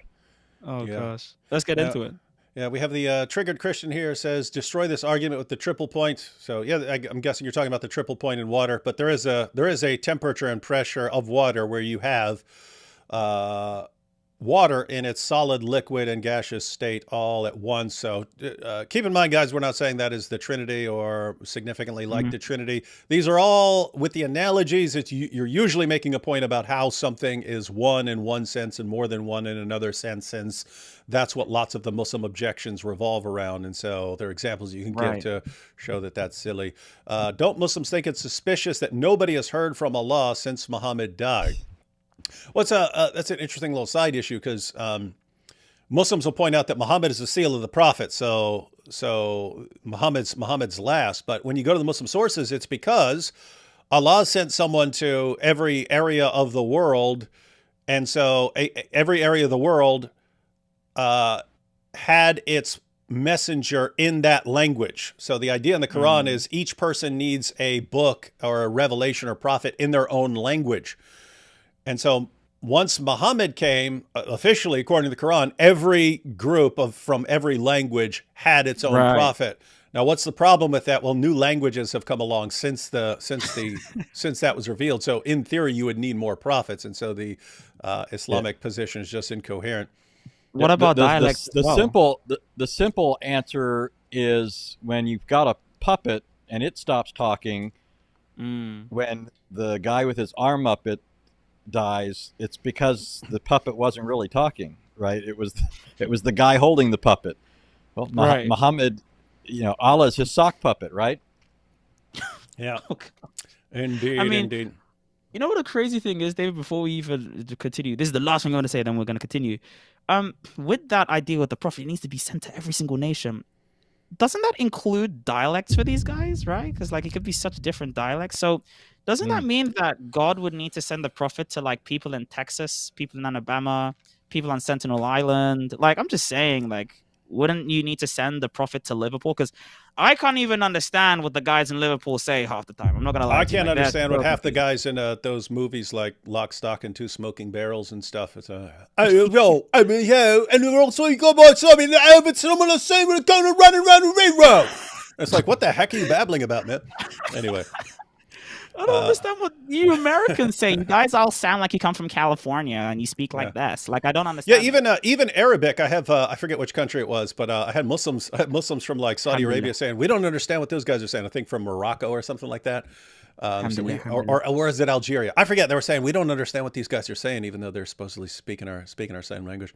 You didn't send us the Mali prophet. Yeah. Mo here says, D. Wood, I wish you shared your views on God, Jesus, and prophecies and doctrines. You look more like a Muslim than a Christian, since you speak more of Islam than Christ, meaning your mind's full of Allah instead of Jesus. Yeah, nice try. Nice try, Mo. hey, let me, my next to last video that I just posted was Elon Musk just confirmed these two Bible predictions. And on the thumbnail, prophecies fulfilled. You go back to my channel. What are the videos on my channel? Go back to the beginning. First video, Jesus, the Son of God.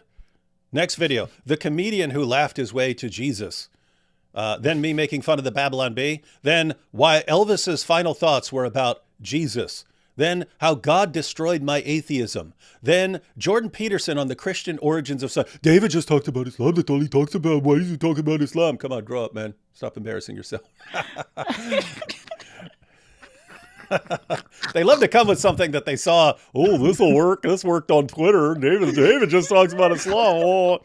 No, they took Muhammad Hijab's course and they think that they're so strong mentally. Yeah. Of course. Powerful. You know the problem is though, I hate my comment section because they say that I sound like him because of my UK accent. Guys, bear in mind, okay, Muhammad Hijab is 32. I don't sound like this, brother. I don't speak with authority like this. Yeah, the trajectory continues as it is. I would choose the cow. I'm sorry. Heisenberger here says, IP noted in one of his videos that Jesus, HP not knowing the hour is explained by knowing the cultural context, which means the Father has sovereignty. Anthony already did a discussion of this. Jemius here says, hi guys, quick question. Why isn't the argument that when inserting Aramaic dots to early Quranic manuscripts reveal Christian hymns talked about more? Well, you do have people talking about the underlying sources of the Quran. There are entire books written on the sources of the Quran. This is a bit different here, but got some. My goodness, I can make like 100 videos out of this. It's called the Quran and the Bible, but it's basically going through the original sources of lots of the stories in the Quran. Lots of good stuff there. And hey, we got Mo again. He says, Bible truly teach Trinity or just misunderstanding? Other views on divine family? Is Jesus Father and Son and equal to time? How it work with Jesus' words on divine hierarchy? By the way, not a Muslim here. Come on, Mo. You're the one who just raised the objection that all I ever talk about on this channel that's loaded with Christian videos is all I ever talk about Islam. So you've been exposed, Mo. All right, now let's go ahead and jump in to see how the Christians respond to this powerful Dawah argument. Keep in mind, guys, every Muslim from the Dawah camp, at least from the Dawah fans, were just watching Daniel going, he ended Christianity, he destroyed it, because they have the same problems with as Daniel has, namely, never crosses their minds to be consistent or honest about what their own teachings are. And I'm guessing that's going to come up. And I'm guessing the Muslims are going to flip out about it and not like it. All right. Still got roughly 30 seconds on the clock, but I'll end it there. I will turn Daniel it to was team silenced. He didn't even use his Christianity. time. We'll put another 5 minutes on the clock for you guys. Daniel didn't even have enough criticisms of the Trinity to last 5 minutes. You see, they have nothing. I mean, Huh? What's that? You see the proof, brother. He couldn't that's even the proof. last 5 minutes in the ring with me. Look at my muscles, boy. Look at my muscles. You couldn't last 5 minutes in the ring with me. You couldn't last 5 minutes in an intellectual debate with me, Daniel. By the way, I don't speak like this. I speak very normal. Like, just stop. Okay. We know what you're doing. Way to go, you go. Either way, go ahead. So, okay, let me go. Okay. All right, timer's on. Ready? All right. Praise be the Father, Son, Holy Spirit, the one true God. And glory to the Son of God who became flesh for our salvation. May the Lord Jesus be magnified and the falsehood of Tawhid exposed. Now, notice what Daniel did. Instead of focusing on what it means for Allah to be one, he spent the bulk of his time criticizing the Trinity, but we will answer his objections in a rebuttal period, but I'm now going to turn against him. Oh, he's going to turn it against them. Shocker. Daniel laid down a bunch of rules that, if applied consistently, would destroy Islam, but it never crosses Daniel's mind to apply them consistently. And now a Christian has to come along and do it for him. Daniel said you can't do that. Yeah, it's a cheap... And Christians use these cheap debate tricks where once we apply a methodology and a standard, then they say, okay, let's see how your theology... let's see how that works with your standard and your methodology. Shameful debate tactics holding us consistent with our own methodology. You see, frankly, the Christians aren't able to even make the argument. Frankly, Yanni, I don't understand. You know, the argument, frankly, doesn't really work. Okay, we've applied a standard, and you cannot use the standard that we apply for ourselves because we are Muslim. You understand, brother? Honestly, it's just a tukok. It's a fallacy. Look at them. Look at Sam Shamin. Look at his bald head. How could he possibly answer the questions on the Trinity without using gobbledygook? Why was he even in the ring with us? Come on. By the way, this is the level. By the way, it's actually oddly parallel to like the sort of society that these guys want to build, like where we're their dhimmis and we don't get to talk back to them, and so they can have a society where they're on top and we're all second-class citizens and we all have to keep our mouths shut. And so you have different rules for them and for us. That's what they want, but they want it in theology and apologetics too. It's like, here's all the rules and you guys have to shut up and take this. And you don't get to tell us what to do. You don't get to hold us accountable for anything. You're beneath us. This is just hilarious stuff. Well, let's see what Sam's got here. Because not so fast. When he says he believes in Tawhid, what exactly does it mean for Allah to be one? Because I'm aware that Daniel does believe the fact that the Quran is uncreated. And therefore, we now have two distinct eternal entities that are not identical. Why? Because I'm going to show Daniel from his authentic sources, Sahih narrations, that the Quran and the chapters of the Quran actually will intercede and debate with Allah. So now we have a paradox. Because if the Quran is the speech of Allah and that's Allah speaking, is Allah speaking to himself? So is Daniel actually a modalist? Or is he a polytheist? Or does he have a form of Trinity? But his is even worse because it's not three persons, because each chapter of the Quran has a potentiality of speaking with Allah. So that means his God consists of at least 115 divine persons or divine beings who can interact with one another and appear separately. And this is I think because he said 115. I think so. What Sam is saying, I'm guessing he's going to unpack this because you've got the sources. But the Quran, so Allah speaks out the Quran from all eternity, and then you have the Quran. But the Quran also appears in the form of a pale man and then intercedes. So he's talking to Allah going, hey, Allah, let me tell you about this guy. So wait, that's Allah's speech speaking to who? To Allah. Right. So Allah. So is that Allah speaking to himself, or do you believe that this is some sort of separate being?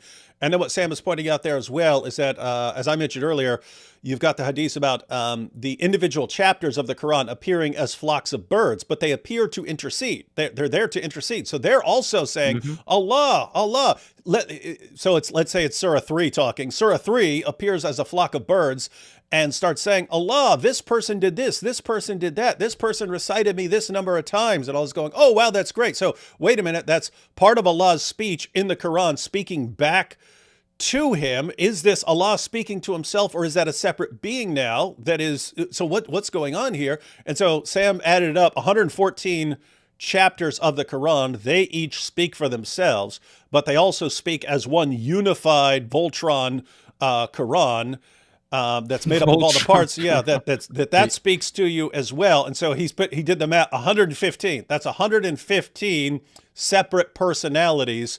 And so you either believe that Allah is all those personalities, in which case Allah's talking to himself like he's crazy, or you believe that they're separate beings. But guess what? These are all eternal. And so now you have a bunch of eternal separate beings. Long story short, Islamic theology of the Quran, at least as understood by these guys, is way more complicated than they let on. And using the standards that Daniel just used against the Trinity, they're polytheists. Because guys, keep in mind, what he said was, if the Father has knowledge that the Son does not have, then they're two separate beings. Okay. If Surah 2 speaks and Surah 3 speaks, is there knowledge in Surah 2 that is not in Surah 3? Yeah. Therefore, they have to be separate beings. They're separate beings, and they're separate persons because they're speaking and arguing with Allah and pleading with Allah and interceding with Allah. And so, bear in mind. Yeah, go ahead. Sorry. Oh no, I'm just saying it's guys. They always do this. Oh, it's so simple in Islam. We only have one Quran, perfectly preserved, and it's a lie. And look, our theology is so simple and easier. You're lying. You're lying. It's not. Your theology is massively confusing, and any standards that you're using right now against Christians, if they flipped it back on you, you end up with incoherent nonsense, and you have to be polytheist by your own definition and by your own standard. And so what Muslims want is this world where they just go around and they're attacking Christianity and no one ever applies it. And matter of fact, guys, if you want to, why Dawah is falling apart right now? Why Dawah is falling apart right now is back when Dawah was really getting moving in the West.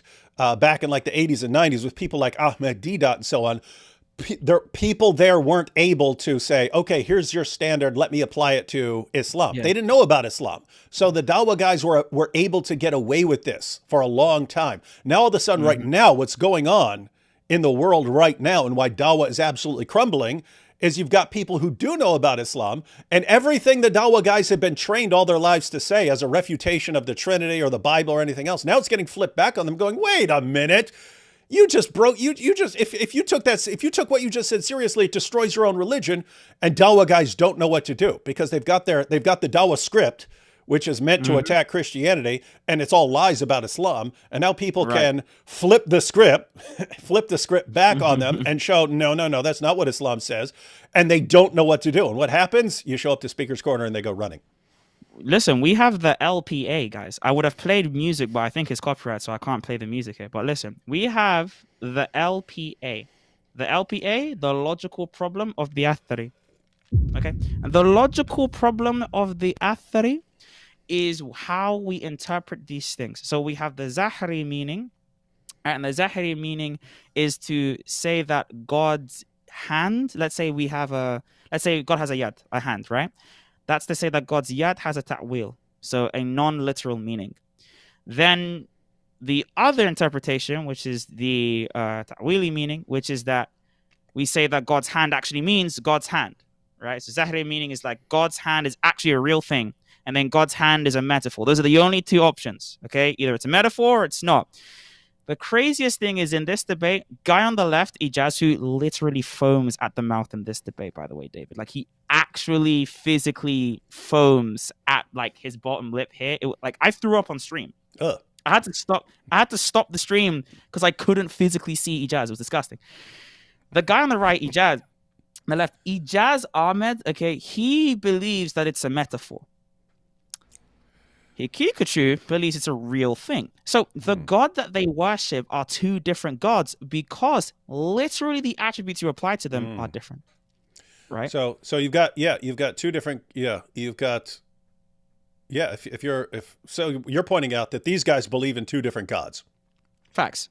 Now, again, I messed up the Zahiri and Ta'wili meaning. I'm just going to translate it into English. Either it's literal or it's not. Either when Allah has a hand, it's a real hand, okay? Now, it might not be like my hand with fingers. We know Allah's hand has two fingers, okay? But whether it's my hand, whether it's the hand of a clock, which, by the way, is a metaphor, Muslim, so don't use the hand of a clock. Either it's that or it's a metaphor. These two people don't agree. And we're going to see Daniel Hakikachu leave his creed. It's going to be hilarious. Go ahead. Yeah, that's going to be from his authentic narrations. Secondly, the second problem he has is that according to the Quran, the spirit of Allah is not Gabriel. So I'm going to now press him in the rebuttal period to prove otherwise. There's not a single verse in the Quran that says the spirit, the ruh, is Jibreel. He's now dependent on the very scholars of Islam that come centuries later to bail out Allah and his messenger, because that's what he accused the Lord Jesus, that Jesus wasn't clear enough to articulate the Trinity, but he did make an admission, which is now going to come and bite him. He admitted Paul taught the Trinity. It's now recorded. I want everyone to hear it.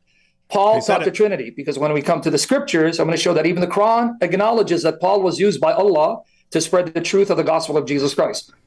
little sign. Guys, this is hilarious. So he's saying, hey, Daniel's saying, hey, the Trinity, that comes from Paul. Okay, well, according to the Quran and early Muslim exegetes, Paul was affirmed as an apostle. Why? Because back then they're reading Surah 61 verse 14, where Allah promises to protect the true followers of Jesus until they become uppermost.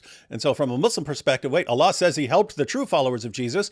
Guess what? Paul is one of the guys who won in early disputes, and therefore Allah is the one who made him uppermost. So Allah was supporting that work. And you do have Muslims who are interpreting a passage of the Quran as affirming the Apostle Paul.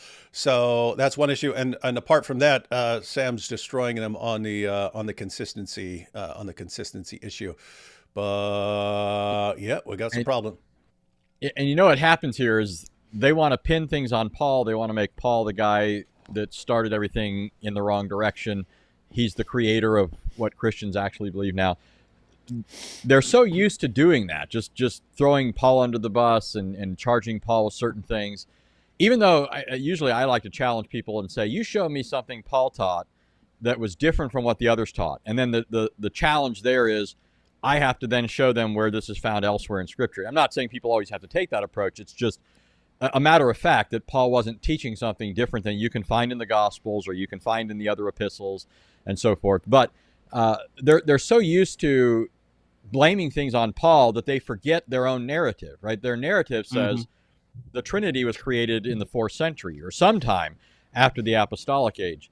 But they're so used to attacking Paul that they just fall into this. I bet that Daniel wasn't even I don't think he's thinking the vast majority of time when he's trying to argue. It's just, my point is that he's just so used to making these wild statements that he doesn't realize when his own wild statements are acting like Allah's attributes and they're at war with each other, trying to triumph over each other. Yeah. And guys, The crazy thing. Oh yeah, I'll just be real quick. As far as what Sam was pointing out there, this is not. I wouldn't think this is a terribly well. It is an important point that the spirit in the Quran is not identified as Gabriel. That comes. You have to go outside the Quran to find that, and you have to rely on later sources and so on. So and Sam points out you have to wait on later scholars to break that down for you. So what was Sam doing there? He's pointing out, wait, you said, hey, if the Trinity is so important, why wasn't it more clearly and concisely explained in the Bible? And thus not requiring later people to actually have discussions about it.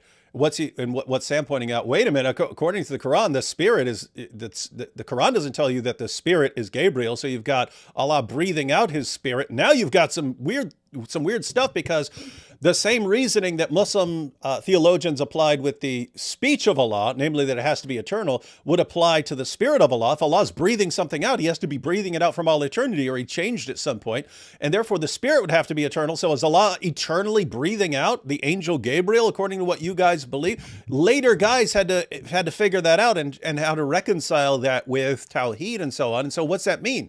It means that Daniel's own standard is, oh, if later guys have to come along and discuss this stuff, then that shows you guys are just making this up as you go along.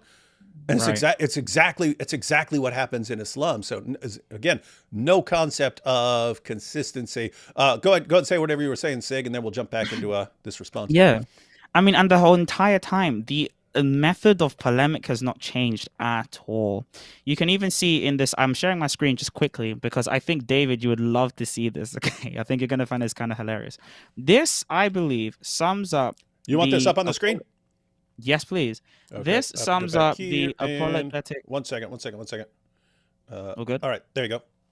This, as you can see on the screen, guys, sums up the entire apologetic and polemical method that Muslims used. I made this as a throwaway joke some time ago, but I believe that it's very accurate. As you can see already, Daniel Haqiqatju cannot make any arguments outside of Bible contradict, God die, only through God, Jesus poo, these things here. You put the Dawa script onto a bingo board.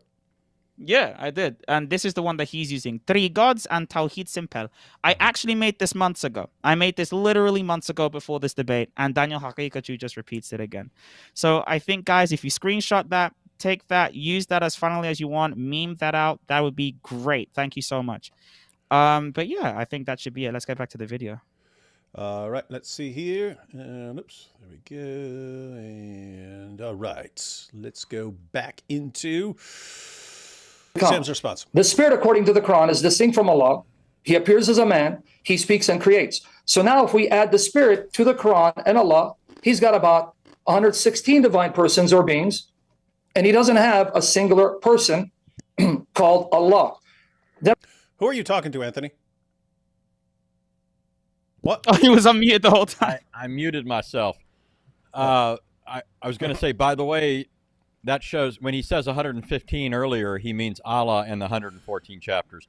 Because here you just said if you have the spirit to Allah and the Quran, you now have 116. Oh, okay. So I was interpreting 115 as the Quran as a unit, and then the 114.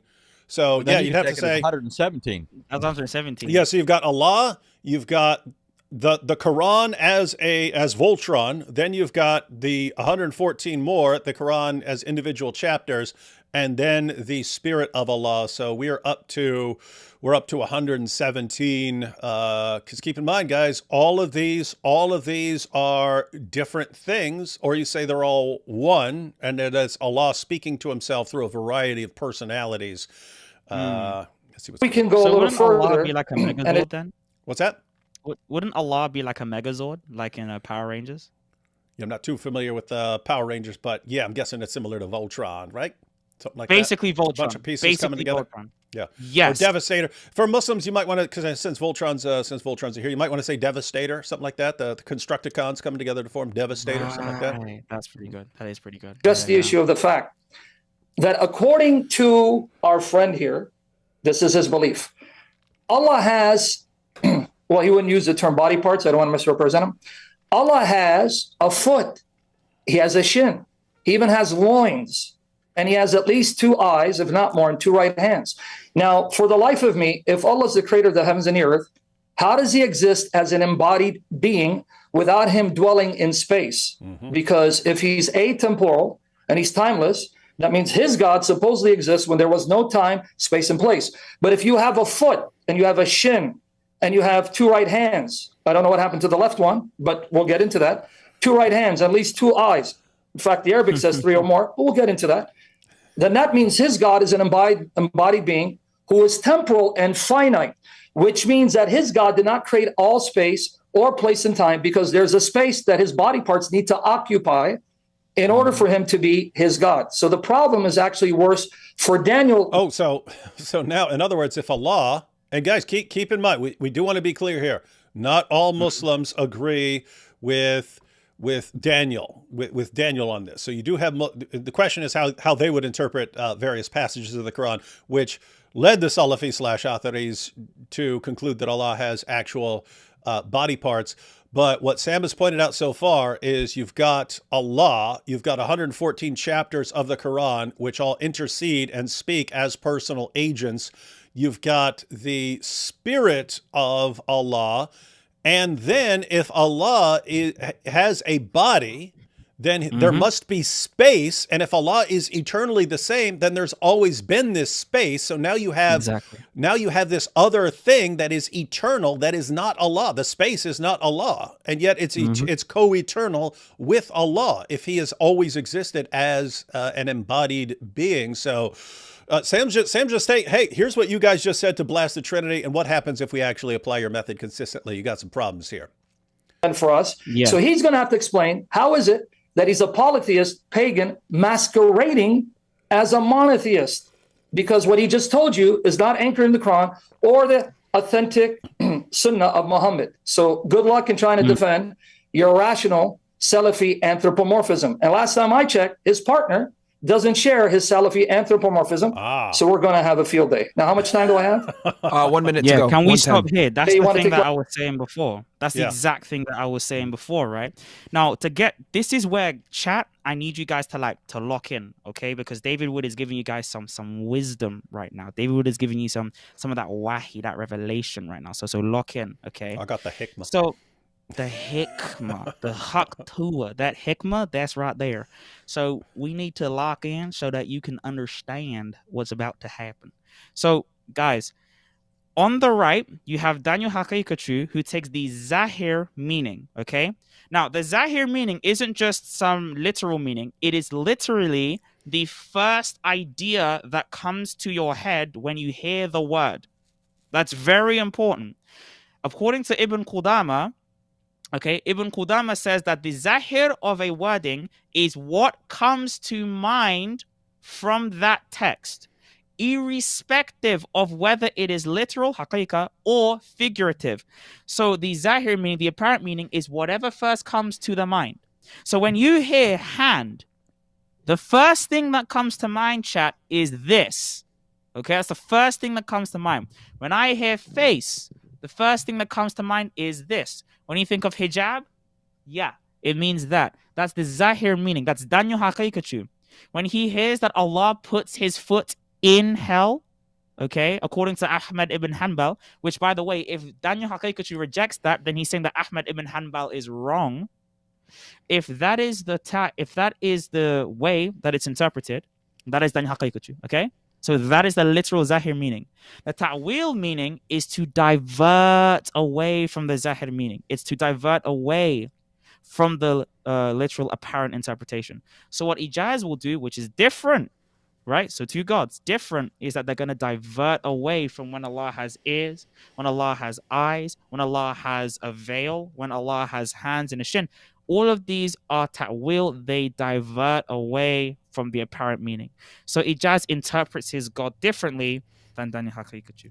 Two different gods. And it's just weird, because we thought, based on what Daniel was saying, you would have thought that Muslims are totally on the same page and they all understand the Tawhid in the same way, because it's so clear in the Quran. Unlike Christians who had to have discussions and theological disputes later on, Islam has always been on the same page. And it's just been pointed out, even the two Muslim debaters aren't on the same page. Mm-hmm. Yeah, so real quickly, so one, it shouldn't be forgotten, even on Ijaz's view, Allah still has the problem of multiplicity. He just doesn't think included in that multiplicity are anthropomorphic qualities, but other things, other eternal things. They're just not tangible things or something comparable to human attributes like eyes, hands, face. But like knowledge. Yeah, like the knowledge, hearing, seeing, that sort of thing. So Sig mentioned Ibn Khuzaimah. Most people haven't heard of him, but he was actually a very famous hadith scholar. He was ranked up there with the likes of Sahih Bukhari or Muslim, the other guys. And his hadith collection is invaluable to the actual hadith scholars. They're not published as the other ones are, but they're still considered a source of legitimate hadiths that aren't found in the standard collections. But I find him especially interesting because, here's an example of his reasoning. So in Surah 7, 194 of the Quran, it's ridiculing the gods of the pagans, and it says, have they feet to walk with? The idea is they have feet, but they can't walk because they don't have feet.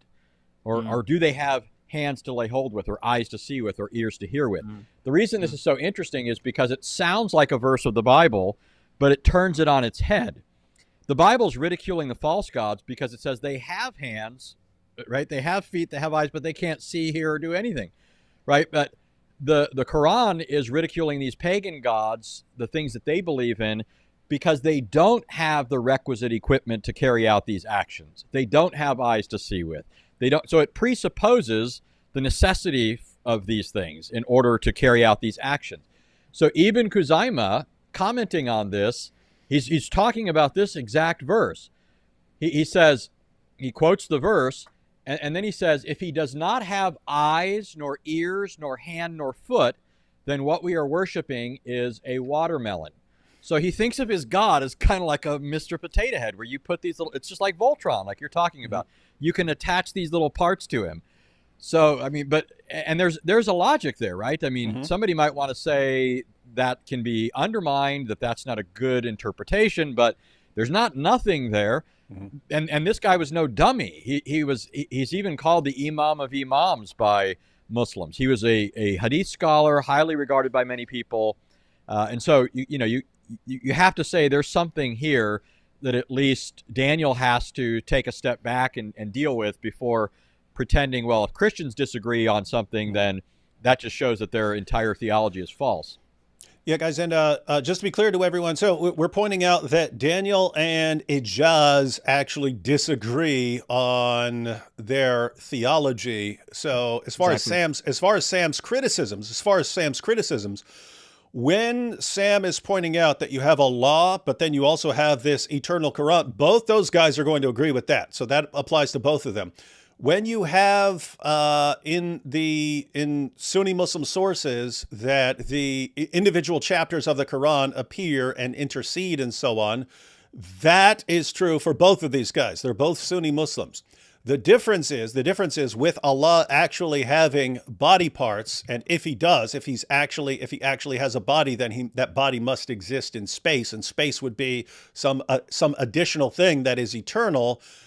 That's something that so far would apply to Daniel, but he would have to agree with Ijaz. So in other words, a bunch of what Sam said would apply to both of these guys, but not necessarily to all of it to other Muslims who might reject some of those sources. But some of it is going to depend on what they think about Allah's body parts. But Sam has, I think, there's another minute left for the Christian side, so we'll see what they say. Last minute, go ahead, brother. Yeah, I'd like to point out that in Daniel's opening statement, he also committed a fallacy, which is a form of Occam's razor fallacy. He kept appealing to the fact that because it's simple, that it must be obvious, it must be the case. Just because something seems or appears to be simpler or more obvious, or because it was only 4 short and simple sentences, has nothing to do with whether it's true or false. In fact, as we're going to see, the Muslims amongst themselves and their various schools all compete and disagree and fight, not only over the attributes, but also over jurisprudence. Okay. Yeah, little. I mean, what Jay was pointing out there. Just because you think something is simpler and easier to understand doesn't make it true. In other words, so Newtonian mechanics. So the mechanics of how the world operates according to Isaac Newton. Newtonian mechanics is way simpler. It's way easier to understand than quantum mechanics. That doesn't mean that quantum mechanics isn't true. That doesn't mean that. In other words, you can't just say, well, that one's simpler, therefore it's true. No, you'd have to actually go out and find out whether it's true or not. And sometimes it's something that is more confusing to you is actually the truth.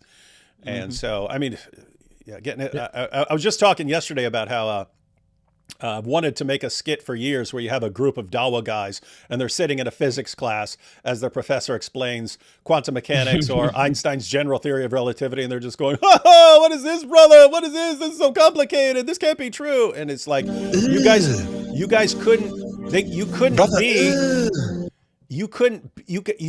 be cosmologists in this with the way you're thinking. You couldn't do that. You couldn't get to the truth about reality using the methodology, but you think you're getting to the truth about God by applying this stuff? Anyway, weird stuff. All right, so I guess they're cutting it off there. Let me see. Great. So there's still a little bit of time, but so that concludes opening statements. Obviously, that segues perfectly into our first thing. What I'll do is, do we have any chats to read, or we'll just go right into the first one, guys. Get your chats in now, and I'll read them after the first round. After opening statement. So segues perfectly into round one, which is theology, Trinity versus the Tawhid. I'm going to turn it back to team Islam. You guys I'm going to put 4 minutes on the clock for you guys. And we will, are you guys ready? All right. Bills, do you have the clock or you want me to do it here?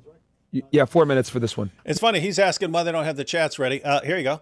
No logical contradictions in Trinity. I recommend reading Discourses Against Arian's book by early church father Saint Athanasius of Alexandria. We have Before Abraham was, I am. Jesus is God. God bless you all. Christians, triune God is, was, and forever will be.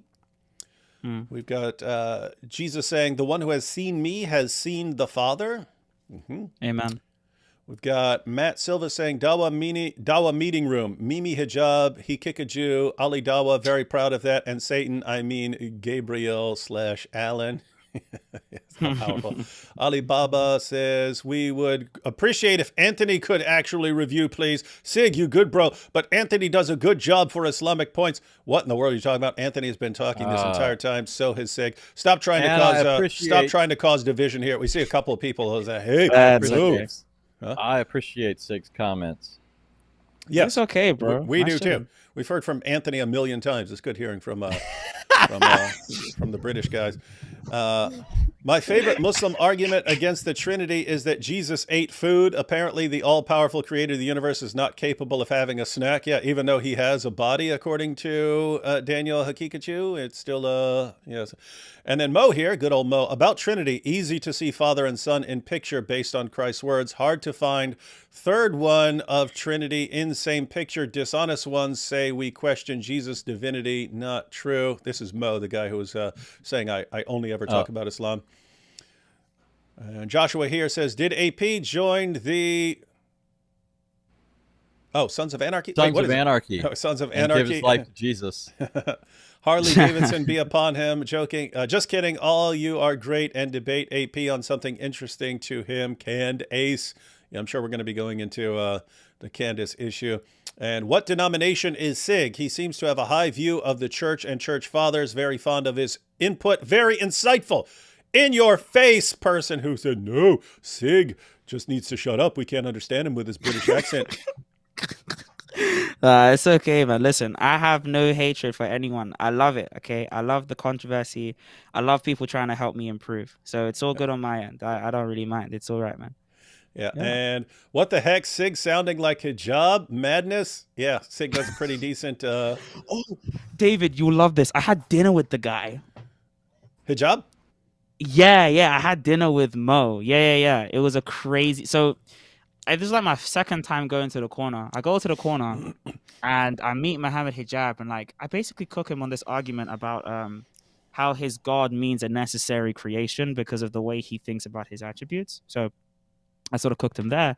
He then invites me to go out to dinner. Now, me having like a hurt leg, I'm like, okay, I hobble over and I go to dinner with the guy and I take off my mask, right? So Mohammed Hijab, if you ever dox me, I'll know it's you because you know what I look like. Now, this person, I talked to him and it was weird. Like Mohammed Hijab around outside of the camera is such a weird entity. Like he was like very humble. Like I don't know how to explain. Like it's almost like he's doing it as a bit for the cameras, as in when the camera comes on, he has to be like macho, masculine man. But like outside of that, he's just like a normal Londoner, like speaking basic slang, like So not it's a trying show. to sound It's a verbose show. with his words. But it's like, even like terms I was explaining, like I was giving him philosophical terms and definitions, and like he was like writing them down on a piece of paper and trying to like understand them. It was so weird. Like I don't think he's authentic at all. Like if he is authentic, hey, I don't think he's authentic, bro. I'm not gonna lie. Everything is a show. Everything is a show. But that's dawah, and that's dawah in general. And you're ending up with people who meet the dawah requirements, right? The dawah is just all show. It's all smoke and mirrors and pretending and pretending to be being overconfident and stuff where your actual material does not justify that level of confidence. It's all show, and so you end up with people who are basically actors, and that's what you're getting there. But it's also like he does like there are moments where like you do see the real Mohammed Hijab, like especially when he laughs, like he genuinely thinks he's funny. Like there's times where like the crash out of Mohammed Hijab has to be studied. Like there are times where Mohammed Hijab like lashes out like without control. Like maybe the recent Alex Jones thing is a good example where that's funny. Like that's him. Like that's actually No, Mohammed watch Hijab. Like Londoner crash out. That is Mohammed Hijab. Like he's not like the suave like understand Islam, brother. I'm going to use authority to teach you the way of Islam, brother. Like, that's not him. Like, he wants to be that guy, but he's just not that guy. He's too arrogant to do it. Like, he's like me. We're just too arrogant to be that. So he crashes out. It's crazy. Yeah, we're going to be... It is fun to watch, I have to say. It is fun to watch. A couple more, and then we'll jump back into this video. Wait, Allah has two fingers, as in, like, a lobster claw? I had no idea. He was a Lovecraftian old one. He's even more sinister than I thought. Yeah, we have people who've drawn pictures of Allah. It would be, I wanted to get a drawing of Allah that actually incorporates all the Muslim sources on the issue, and then kind of have it a really well done graphic that we can kind of zoom in on for discussions of, and then show the Muslim sources when they talk about that body part and why it's drawn a certain way and so on. One hadith says Allah is a curly-haired boy with cold hands, and he put his cold hands on Muhammad's shirtless back. Sounds a bit gay. Yeah, Anthony, what's that about? Well, so it sounds like splicing a couple different hadiths here, but there are hadiths that talk about Allah and describe him as a young beardless youth, which is interesting. Why is he portrayed that way? In the history of Islam in certain areas, if you look at Joseph von S's book on Islam, he's got a number of books, but he'll talk about how this actually led to some really perverted practices, because the Quran tells Muslims to meditate on or remember Allah, the remembrance of Allah. And so to facilitate this, Muslims used to look at young beardless youths to help them remember Allah.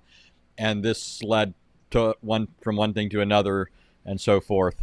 And so anyways, there's that. There are hadiths that talk about Allah this way. They describe his sandals and his robe and the color of it and all the rest.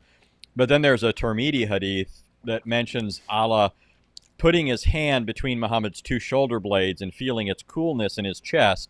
And this is actually really significant, because when Muslims start saying things like, we don't say how, what they want you to think is, well, you know, it's a hand, but you can't start describing it as having limits. And, they want to try and somehow get out of the problem that creates, the one that Sam's talking about, right? That Allah needs space. He needs a context in which these things can exist. But when you've got Allah putting his hand between Muhammad's two shoulder blades, well, that starts limiting it, doesn't it? It's now starting to sound a whole lot more like the kind of hand that immediately comes to your mind, right? Like Sid was saying. And then you're feeling its coolness, or Muhammad in this case, its coolness in his chest. So it has sensation. It's palpable. So this sounds a whole lot like hand to me. Bear in mind as well with this attribute stuff, is they say that we affirm what Allah affirms, and we deny what Allah denies. But then there's this middle position. What about stuff that Allah doesn't talk about? The Quran and the Sunnah do not talk about whether Allah has a heart or not. For example, the Quran does not say whether Allah has a heart, does not say Allah does not have a heart. Now, I may be wrong, and people can correct me, that's fine, right? But as an example, it doesn't say that Allah doesn't have toenails, right? It doesn't say that Allah does not have toenails. Now, we can't say that he doesn't have toenails, but we can't say that he does have toenails, according to Daniel's belief. So that would mean that you fail the law of excluded middle, because you can't affirm or negate this for Allah, right? Either this is the case or this is not the case. But you're saying it's neither one or the other. That's a denial of the third law of logic. Let's see. We'll go through a couple more here. Wait, which ayah is that? The parts necessity one. So this is from earlier from Celeria. Which ayah is that? The parts necessity one. Oh, I think they're probably asking about Surah 7. So in Surah 7, 194 through 198, that's where it mentions needing feet to walk with and so forth. And what you do is you compare it to Psalm 115 and just note how it's sort of turned the logic of Psalm 115 on its head, so that it ends up reflecting the paganism of Muhammad rather than. Now, I'm not saying Muhammad self-consciously did this. He probably didn't have a clue. He's just thinking like a pagan, and he expresses it in terms of his natural mode of thought. Right. Yeah, some pagan nonsense. David Wood, is it true that Asadullah al-Andalusi challenged you to a debate and you accepted, then went silent and ran away just asking, are you joking? Yeah, so this is like, I mean, my goodness, what was this, 10 years ago? I'd never heard of the guy. He challenges me to a debate on Twitter. I accept, had no idea. And then he instantly starts sending me all these insults. Ha ha, blah, blah, I'm going to humiliate you, blah, blah, blah, blah, blah. And I responded like, all right, dude, I'm not interested. You at least have to get along with someone well enough to set up a debate. If they're bombarding you with insults, keep in mind, I have no problem with insults, mockery, and stuff like that. And sometimes you would have to put up with it if you're talking about. So in other words, if you were going to debate Ali Dawa, you'd say it's worth it, even if he's going to toss in insults, because he has a big following and so on. If it's some random guy you've never heard, guys, this happens like 20 times a year, where some guy says, hey, let's debate me. And you're going, okay. And then he's like heaps insults and you're like, wait, I have no idea who you are. I'm not interested. So yeah, that has happened. Guys, if someone has a bunch of followers and you want to debate that person, for the audience, you kind of have to put up with certain things. If you have no clue who someone is, you don't want to get involved. And so, yeah, Asadullah is one of those guys in that category. Hats off to him. Yes, if I don't know who you are and you toss out enough insults, I'm not going to be interested in having in setting up a debate with you, because it's just like, wait a minute, it could take time to come up with the venue and to agree upon rules and stuff. And if it's already an insult fest at the very beginning, do I really want to do that? Do I really want to do that or do something else? But yeah, in their mind, keep in mind, they'll be talking about it for the next 10 years. He ran, so scared. Yeah, I'm terrified of you, dude. I still have I at least know who he is now. That's one of the guys, matter of fact, Asadullah Ali, he's the guy, we use that clip as far as the avalanche of apostasy. He's the one who's talking to a room full of Muslims, talking about, telling them, guys, and I go around and I have met hundreds of people who are actually ex-Muslims, but they're like, they're going to the madrasa, they're leading prayers and so on, and they're coming to me and confiding in me that I don't actually believe in this stuff. So that's the guy. He's seeing the avalanche of apostasy in real time and reporting on it. That you have all these Muslims who are in mosques, who are even leading prayers. He's saying that some of them have the Quran memorized and they don't believe it and so on. So these are actually awesome times. But Asadullah Ali, if you're going to toss out insults, then you need to be more popular so you can get away with it. Other than that, no one's going to want to interact with you. Would you ever debate Muhammad Hijab again? Who, Would you me? ever do that again? Oh, in a heartbeat. You'd spin back on I was just saying he's not going to do it again. Matter of fact, Sig, I was just talking about this with AP. The Dawa guys seem to have short career spans because they come out and what'll happen is each new guy comes along with his new kind of shtick, right? Like hijab comes along, and when you have no idea who they are, then you can actually come along and you've got your, if you're going to go into a debate and you've got your new thing, I'm going to insult the guy, ha ha ha ha. It's like, okay, now we know, because I didn't know who you were beforehand. But it's the same thing with like Daniel Hakikachu. His thing is he comes in and he starts citing all these sources. Oh, and this article shows this, and this study has shown this.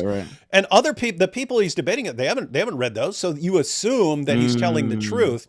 And then later on, you get someone like Inspiring Philosophy who comes on, reads all those sources, and then comes up and says, "This guy's totally lying. This guy's totally..." No, with Daniel, when he was citing all these, he would be citing all these sources in debates, and you think, "Oh, he's giving accurate information," and so on. You know about the child marriage stuff as well. Oh yeah. Eventually, he was citing sources where I knew what he was talking about, and I knew he was lying. And then I was like, "Whoa, wait! You're citing these 20 different studies." But now you're saying that the Catholic Encyclopedia says, I know what the Catholic Encyclopedia says, and it says the opposite of what you're saying. And so, and then you have Inspiring Philosophy, who actually reads all those studies, and then he points out Daniel's misrepresenting everything. He's misrepresenting everything. And so the point is, look at Daniel's start.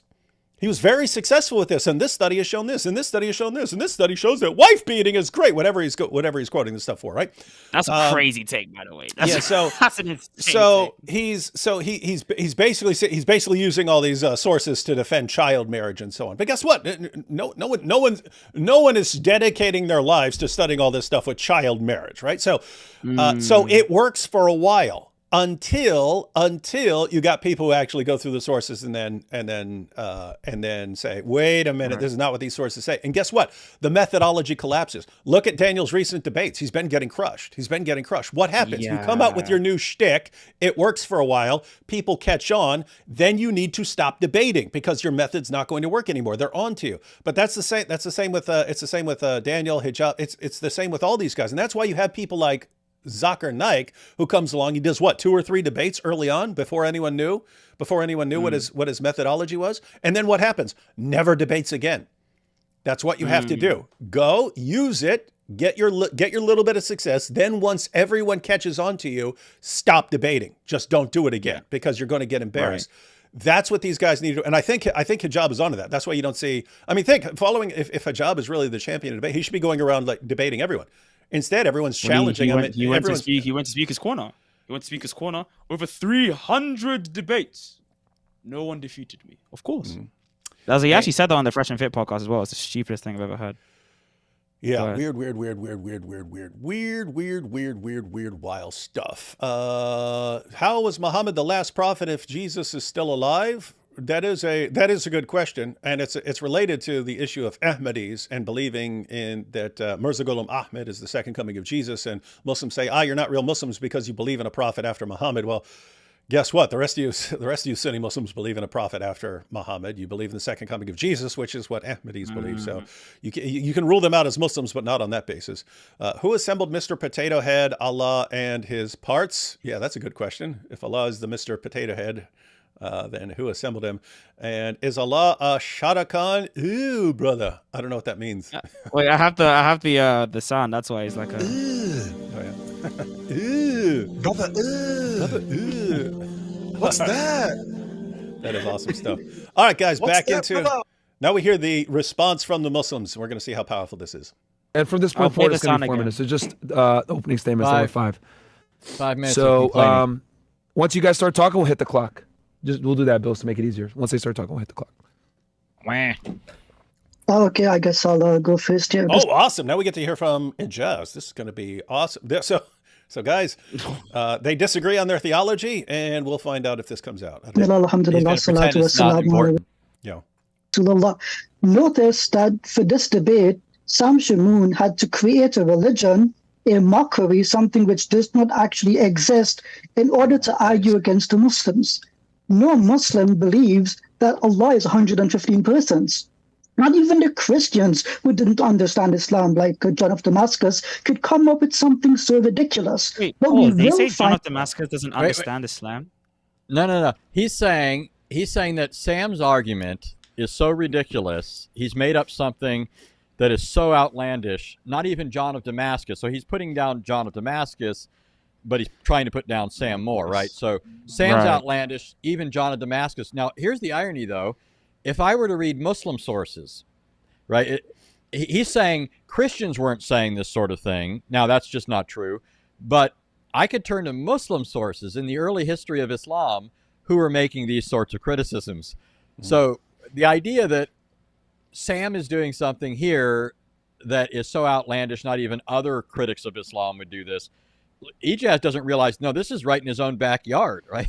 His own backyard is full of people that accused the Asharis, the Maturidis, those who affirmed attributes for Allah.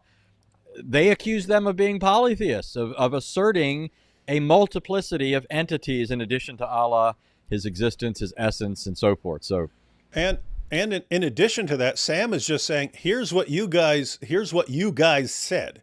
Here's what you guys said would mean that the triune God is actually separate God. You guys said this, and go ahead. Let me go ahead and explain. If that's what you're saying, these have to be separate beings because of this. Then okay. According to your definition, I go to your sources, individual chapters of the Quran, which contain different knowledge. That was one of your criteria. If two things have different knowledge, they can't be the same being.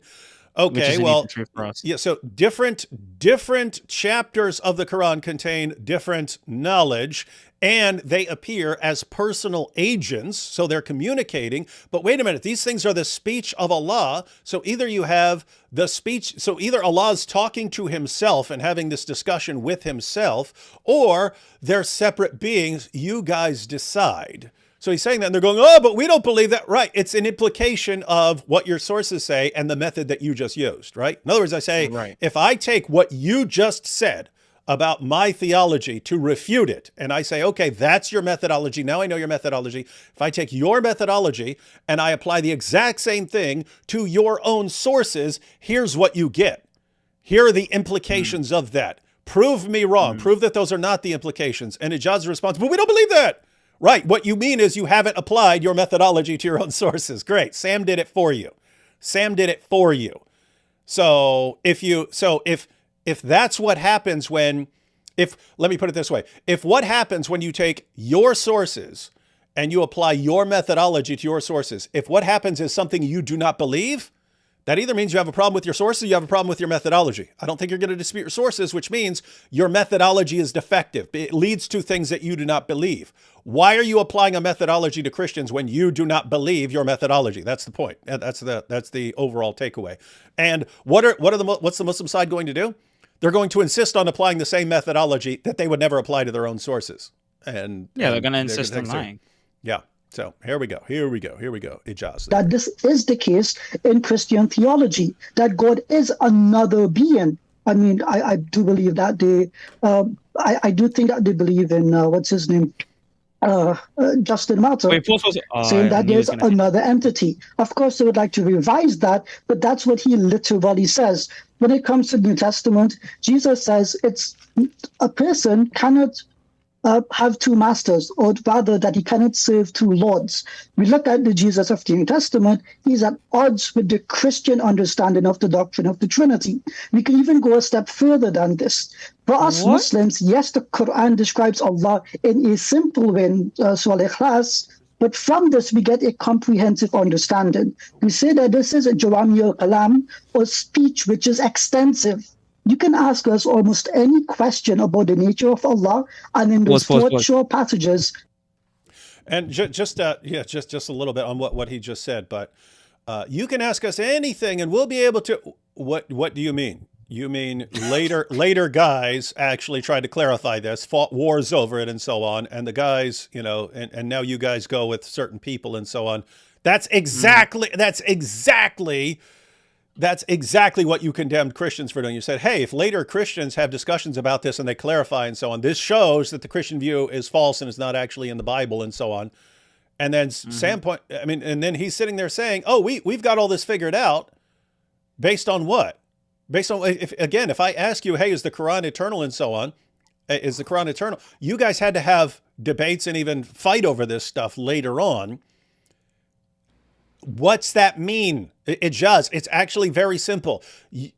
Daniel applied a criticism to Christianity, which if we take the exact same criticism, flip it on you. Wait a minute, you guys had all sorts of debates and fights over Tawhid and so on. Therefore, the Quran isn't clear on this fundamental doctrine. It's not clear on this fundamental doctrine. And what do? No, we're clear on this. We're clear on that. The Muslim side does not even agree on this. You guys don't even agree on your theology, which means, according to what you just said, that the Quran is not clear, and it's not clear on this fundamental doctrine, and therefore you guys have this massive theological problem. That is exactly the criticism you raised against the Trinity, and all they did was all they're doing is flipping it back on you, and you guys don't know what to do, and you get mad about it. This is pathetic. It's absolutely pathetic. That was a joke. I heard this stuff yesterday, and it still shocks me, which is insane. Like, I heard all of these things yesterday, and it still shocks me, because he said, well, we can tell you anything about what this means. Okay, what does the word one mean? Spoiler alert, don't use any created entity or thought whatsoever. Now, what does one mean? Right? Like, that's the problem. We can understand it to the point that if I were to compare this with the Bible, I would not be able to find 4 verses that simply and reasonably explain the nature of God. If God loved us, he cared for us, and he was merciful for us, then there's a duty there, a justice, where he would want us to understand him. But our Christian... Guys, I want to let him talk, because this is like embarrassingly terrible. But now it's, we have our theology in 4 verses. If God were merciful and just in the Bible, then he would put these doctrines in 4 verses, and he's completely missing the point. You've got your 4 verses in the Quran, and there are all these additional elements in Tawhid that are not included in those 4 verses. You'd have to unpack them in various ways and have debates and arguments and so on about them. So one, you have a completely stupid methodology. If this is true, then it would be in 4 verses and nothing more. Where? Show me that. Show me. And why show 4? me. Why not 3? Why not 2? If quantum mechanics is true, you'd have to explain it all in 4 sentences. Why? Where are you getting that? That is a made up, stupid, insane rule. So one, it's a made up, stupid, ridiculous rule that you guys just made up. And 2, if you took your own rule seriously, you'd fall apart, because there are all sorts of things in Tawhid that are not in those 4 verses. So take your pick. Take your pick. Stupid rule that you made up. Why are you applying it as if Christians have to follow this same rule? 2, if you actually believe the rule, your own theology falls apart. The criticism falls back on you. And since we don't actually believe in the rule, but you do, your theology just falls apart and ours doesn't. Gosh, this is bad. Let's let this guy continue. What's up? If you really love your wife, then you'll express that to her on one occasion with just 4 sentences, and you'll never say anything else ever again. To fill that out, to reinforce that, to reaffirm it, whatever. You have a duty, David. Yeah. David, guys, you have a duty to make sure that you actually explain this in 4 sentences. You have a duty, David. Yeah, guys, everyone who's watching, keep in mind, these are not random people. I mean, it would be easy to find Christians who aren't very knowledgeable and would say some dumb things. You can find Muslims who aren't knowledgeable and they say dumb things. These are like prominent dawah guys, and this is the level of their thinking. It's always, we're making up a stupid rule that we have no basis for, and then we'll apply the stupid rule that we made up to Christianity to attack Christianity, even though the exact same rule that we made up, if we applied it to ourselves, would completely destroy our theology. And then they just roll with it. And that's dawah. That's all dawah does. And that's why dawah is collapsing, ladies and gentlemen. That's why it's collapsing.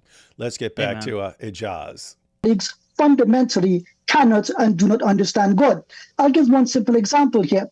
The God of the Quran was able to describe himself as one, absolutely one, needing nothing. The God of the Bible allegedly describes himself as begotten, a word of which the meaning we cannot know, and which we know was actually changed. For those who don't know, the God of the Bible, when he says that he is begotten, this comes from the Greek word monogenes. Unfortunately, that word today is not translated as unique. So if you're a Christian, does it matter to you that the Bible does not teach what you actually believe?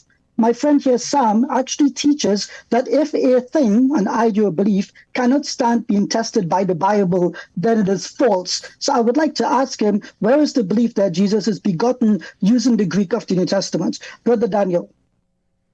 Yeah, I just want to...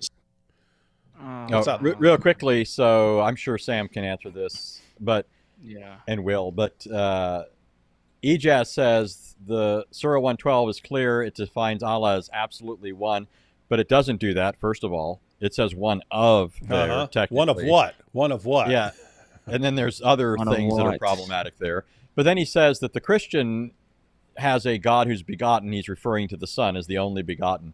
And he's alleging that the word doesn't even mean that because some contemporary individuals have said it's differently derived. Etymologically, it doesn't come from... And no one says that.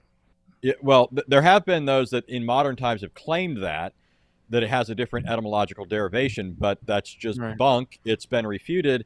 It's certainly contrary to 1900 years worth of church history. But monogenes means only begotten. But what I think what would be more fruitful here for him to push, not that it would be successful, I'm just saying, better than trying to pretend that the word really means something that modern scholars discovered that nobody else knew for 1900 years, not even the people that were commenting on it for whom this was their original language, right? Like Athanasius, Cyril, others. But better would be to say, we don't understand what this means when you say Jesus is only begotten, because it is true that the term, you can't just make it univocal. It doesn't mean exactly the same thing. Yeah, it's an analogical term. And right. also, it doesn't mean exactly that. I don't mean to speak while you're interrupting, Sig. No, I'm kidding. No, it's okay. It's okay. No. My bad. I'm sorry. My bad. No, but it's not exactly the same as what's true of human beings, but then that's what we would expect, right? It's not equivocal either. We're not simply using a term that has no points of contact with how these terms are used in our experience. One thing I would say here, just to be very simple, because Daniel and Ijaz can't follow it if I'm not, but we can be more sophisticated if we want to be. But just to be simple, is when we say Christ is the Son, obviously, since we're talking about God, this can't involve temporality or division. Right. God is indivisible and non-temporal. So while this is true of human fatherhood and sonship, it can't be true of divine sonship. So what is true of human sonship that can be analogically true then of God? Well, a son is what his father is by nature, but a distinct person. So a son is what his father is essentially, but not personally. And that's all Christians mean when they refer to the Son as the Son. And so you can do the same thing with the term begotten. What does that mean? You can show how it's analogically true and not equivocal or univocal. So Ijaz is wrong. His Surah 112 is not what he thinks it is, and Christians don't have the problem he thinks we do. Yeah, guys, for everyone who's watching, because some of this terminology can be new, but when Muslims are approaching the Bible and you use a term like Son of God or something like this, they act as if there are only two possibilities. It's either univocal or equivocal, right? So either you mean the exact same thing as you would ordinarily mean when you say Bob is the son of Jim or something like that. You mean the exact same thing, in which case you'd be talking about a biological relationship between father and son, or you mean something completely different and there's no connection. It's got to be one or the other. That's false. There is the analogical. So you've got the univocal meaning, they mean the exact same thing. You've got the equivocal, they mean two totally different things, or you've got the analogical. There's a kind of resemblance between the two situations, right? And so the amazing part is that this is how they will approach the Bible to blast away at it. When if someone like Daniel is actually thinking about this, you'd have to say, what does he mean by Allah's hand? Well, you don't mean it univocally. You don't mean it's the exact same thing as a human hand. And you don't mean it equivocally, like it's something completely different. It's analogical. It's analogical. I mean, something we don't understand exactly what it means. Allah does have an actual hand. He has two hands. He has actual hands. That's true. What do we mean by that? Well, we don't mean exactly the same thing, but we don't mean something that's totally different. It's somehow analogical. And so it's just a case, again, of them applying arguments and reasoning to Christianity that, if they flipped it back on themselves, would completely destroy their claims.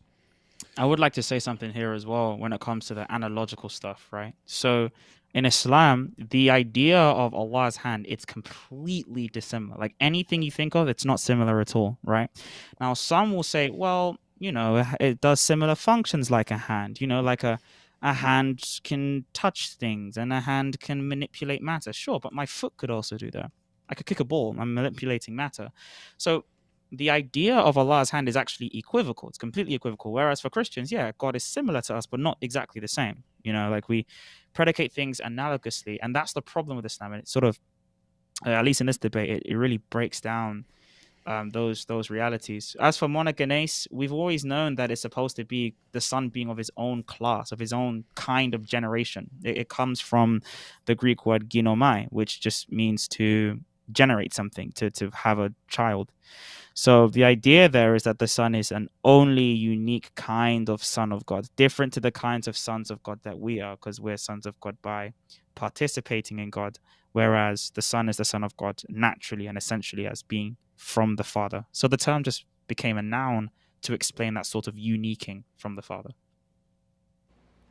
Say that they did exactly what I predicted in the opening statement. They wouldn't address the Trinity at all and the clear logical contradiction of the Trinity that everyone is aware of.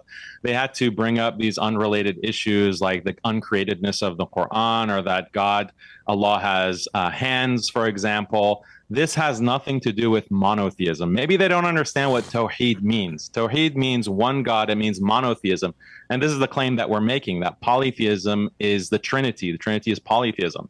So tell me how. I want them to explain, since their whole opening statement was bringing up the issue of the uncreatedness of the Quran and the hand of Allah. How does that contradict monotheism? How does God having a hand? He didn't understand the point of the Allah having a hand. If Allah has a body, as Daniel's theology declares, then he exists in space. So now you have space, you have some sort of world that Allah is inhabiting, and so you end up with all these things that are co-eternal with Allah. They have the divine attribute of eternality. So you have multiple eternal beings.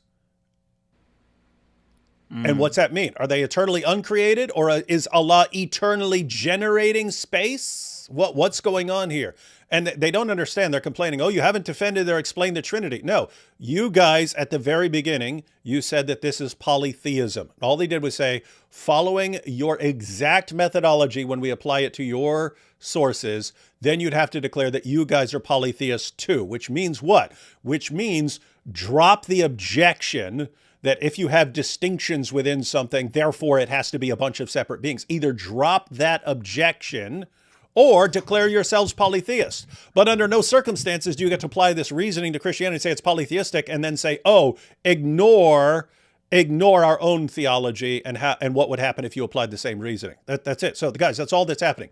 The Christian side said, here's what you guys said. Let's apply it to your own sources. Are you polytheists? And what are they going to say? We're not polytheists. You guys are polytheists, because we're going to apply this standard to you and not to ourselves. And so we're just going to be inconsistent hypocrites, which is what dawah is. However you want to explain that hand. It has nothing to do, by the way, with Salafi or the other theological schools of Kalam in Islam. All of the schools are united on this. All Muslims are united on this. Wait, what? God having a hand does not mean that the hand has its own mind, that the hand is its own entity, its own God, its own person. So, wait, hold on, pause. Let me. Oh, who wants to go first? Let's do things in order. Okay, so I have a quote here from Hamza Yusuf, one of my favorite tools in these discussions.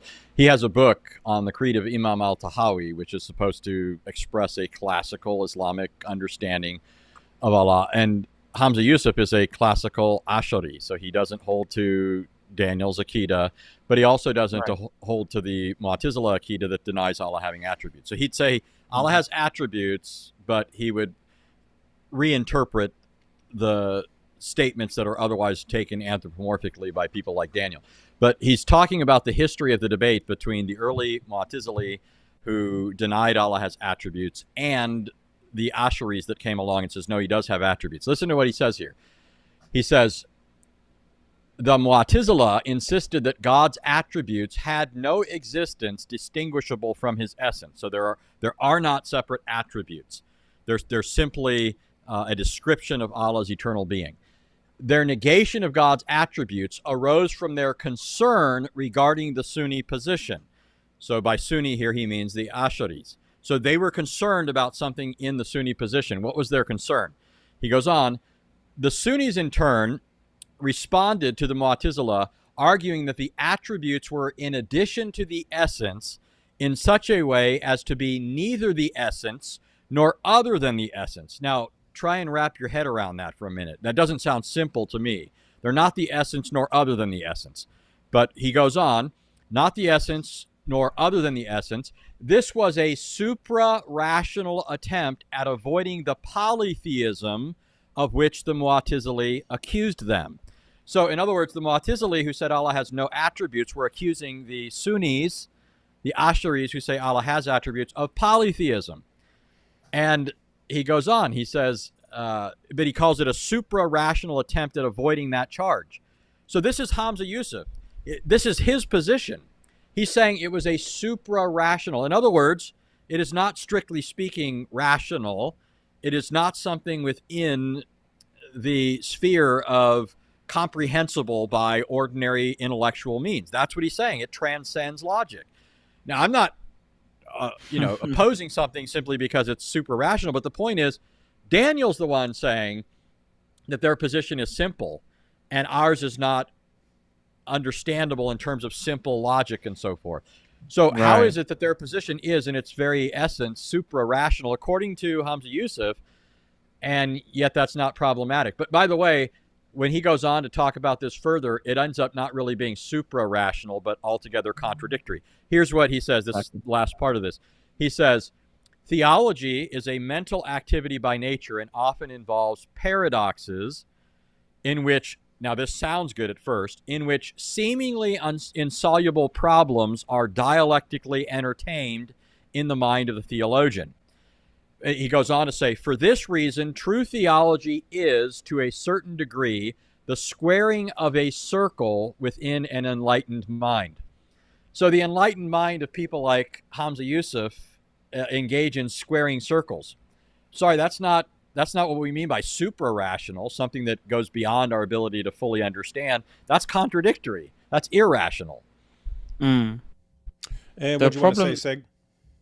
No, what I wanted to say, particularly when it comes to whether this idea is rational, whether this idea is not rational, right, is that there isn't an actual objective standard for determining whether something is rational or not. So when you read the creeds of like Ibn Taymiyyah, or you read the creeds of other theologians that like make work on this, like for example, the Hanabila, right? There's an entire history book on the Hanabila from Ahmed ibn Hanbal and the other Hanbalis that come.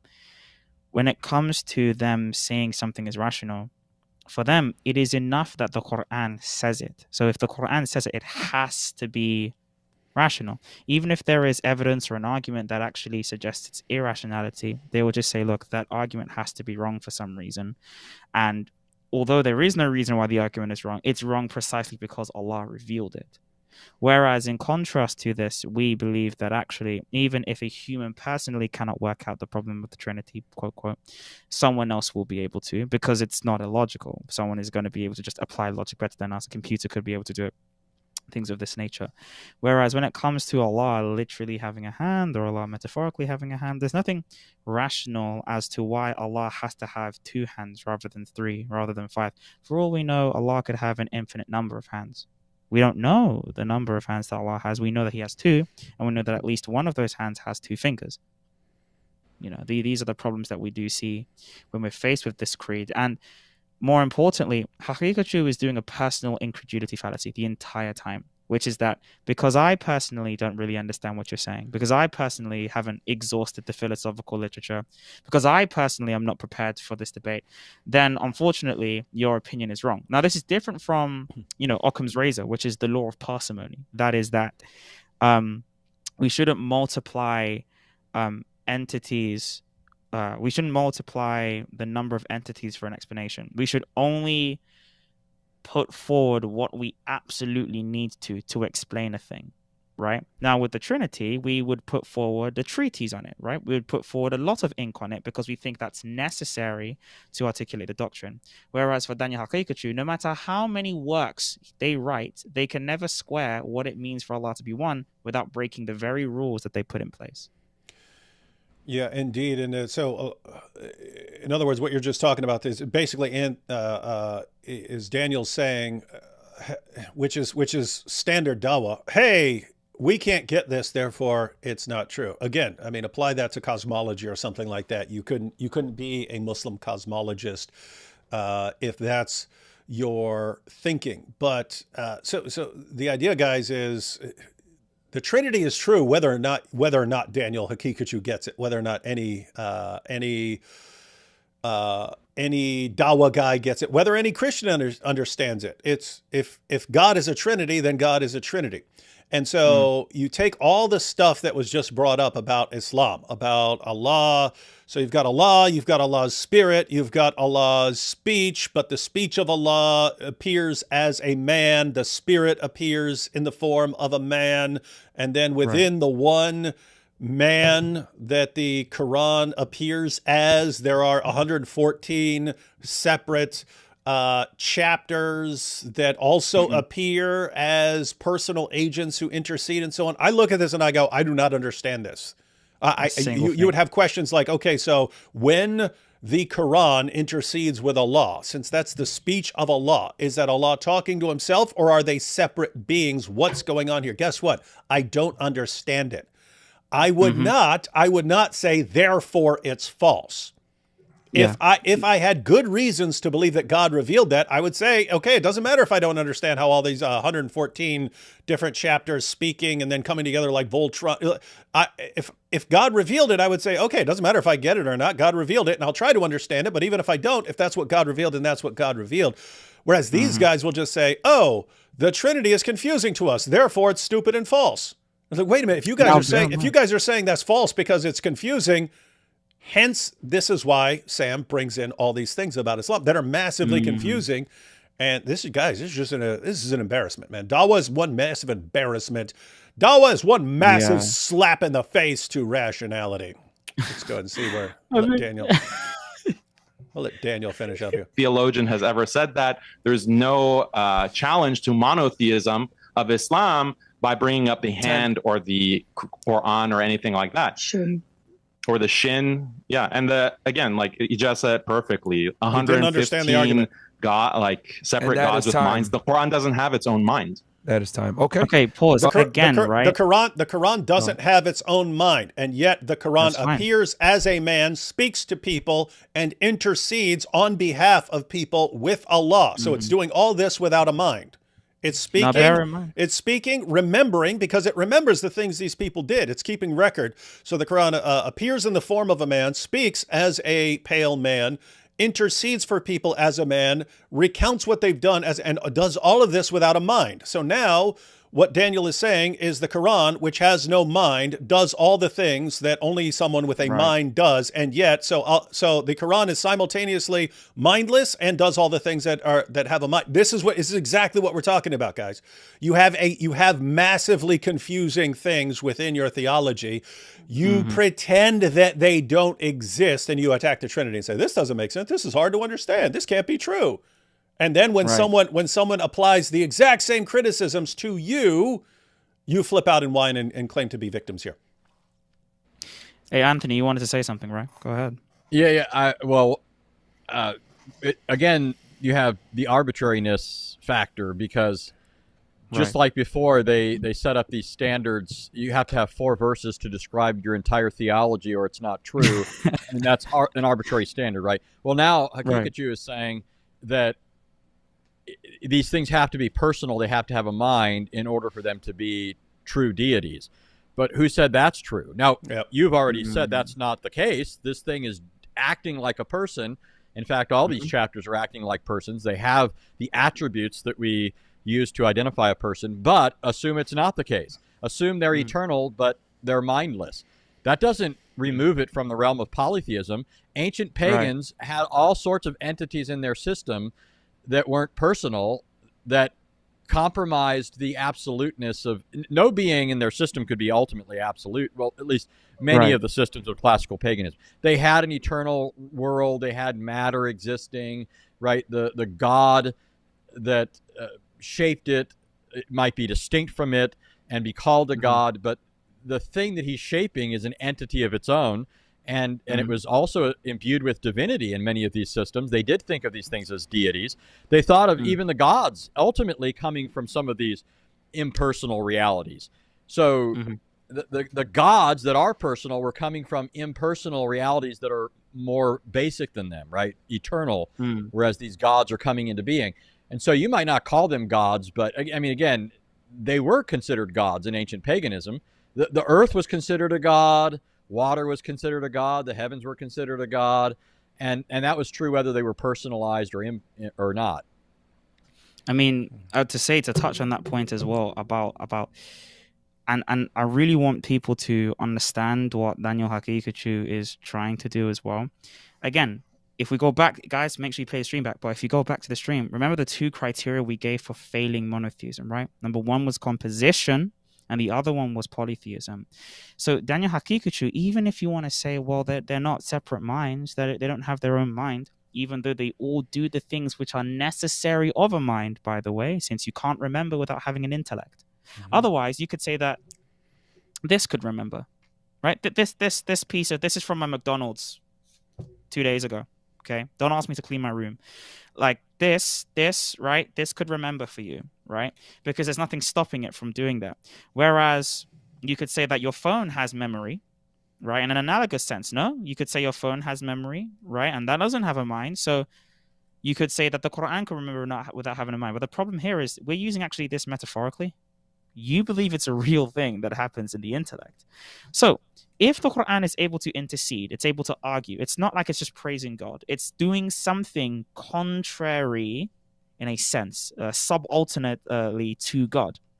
So when you intercede, right, Anthony can correct me here, when I intercede to David on the behalf of Anthony, I'm actually doing something against David's decreed will that he wants to do. So let's say David wants to slap Anthony, and I say, no, David, don't do that. Don't slap Wouldn't be the Anthony's. first time. You know, would it be the first time that I had to intercede, right? Don't slap his face, please. Do not slap his face. You will end up like Muhammad Hijab. Don't do it. Don't do it. And David says, I don't care. Okay, I followed the sunnah. And then he slaps him anyway. But what I've done with interceding is I have actually posited something against. I'm arguing against David's position. Abraham does it when he says, look, don't destroy the city of Sodom and Gomorrah. Don't do this. Of course, it's, theologically within the will of God, but just narratologically, within the narrative, this is what's going on. And so if the Quran is able to argue, it's able to have its own opinion. It's able to have its own opinion on something that is different from Allah. When you are interceding, you are in the narrative, narratologically, going against the ideals of someone who otherwise would just carry on with their action. You're trying to subvert their action, turn it away from what it's trying to do.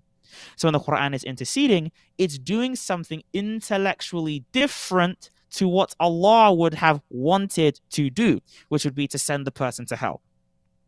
And so, with that being said, now the argument can be established with all these premises before that the Quran has a different mind because it has a different intellectual landscape. But even if that wasn't the case, it is still an existing thing that is different from Allah himself. Remember, they are not him. Now, to be other than him means to be separate, right? According to the Taymi's, to be other than Allah is to be separate from Allah. Again, they are not Allah. And because of that, chat, that would mean that they are two existing things that exist in reality that are not the whole of what Allah is. That contradicts monotheism. There you go. And once again, applying their own reasoning.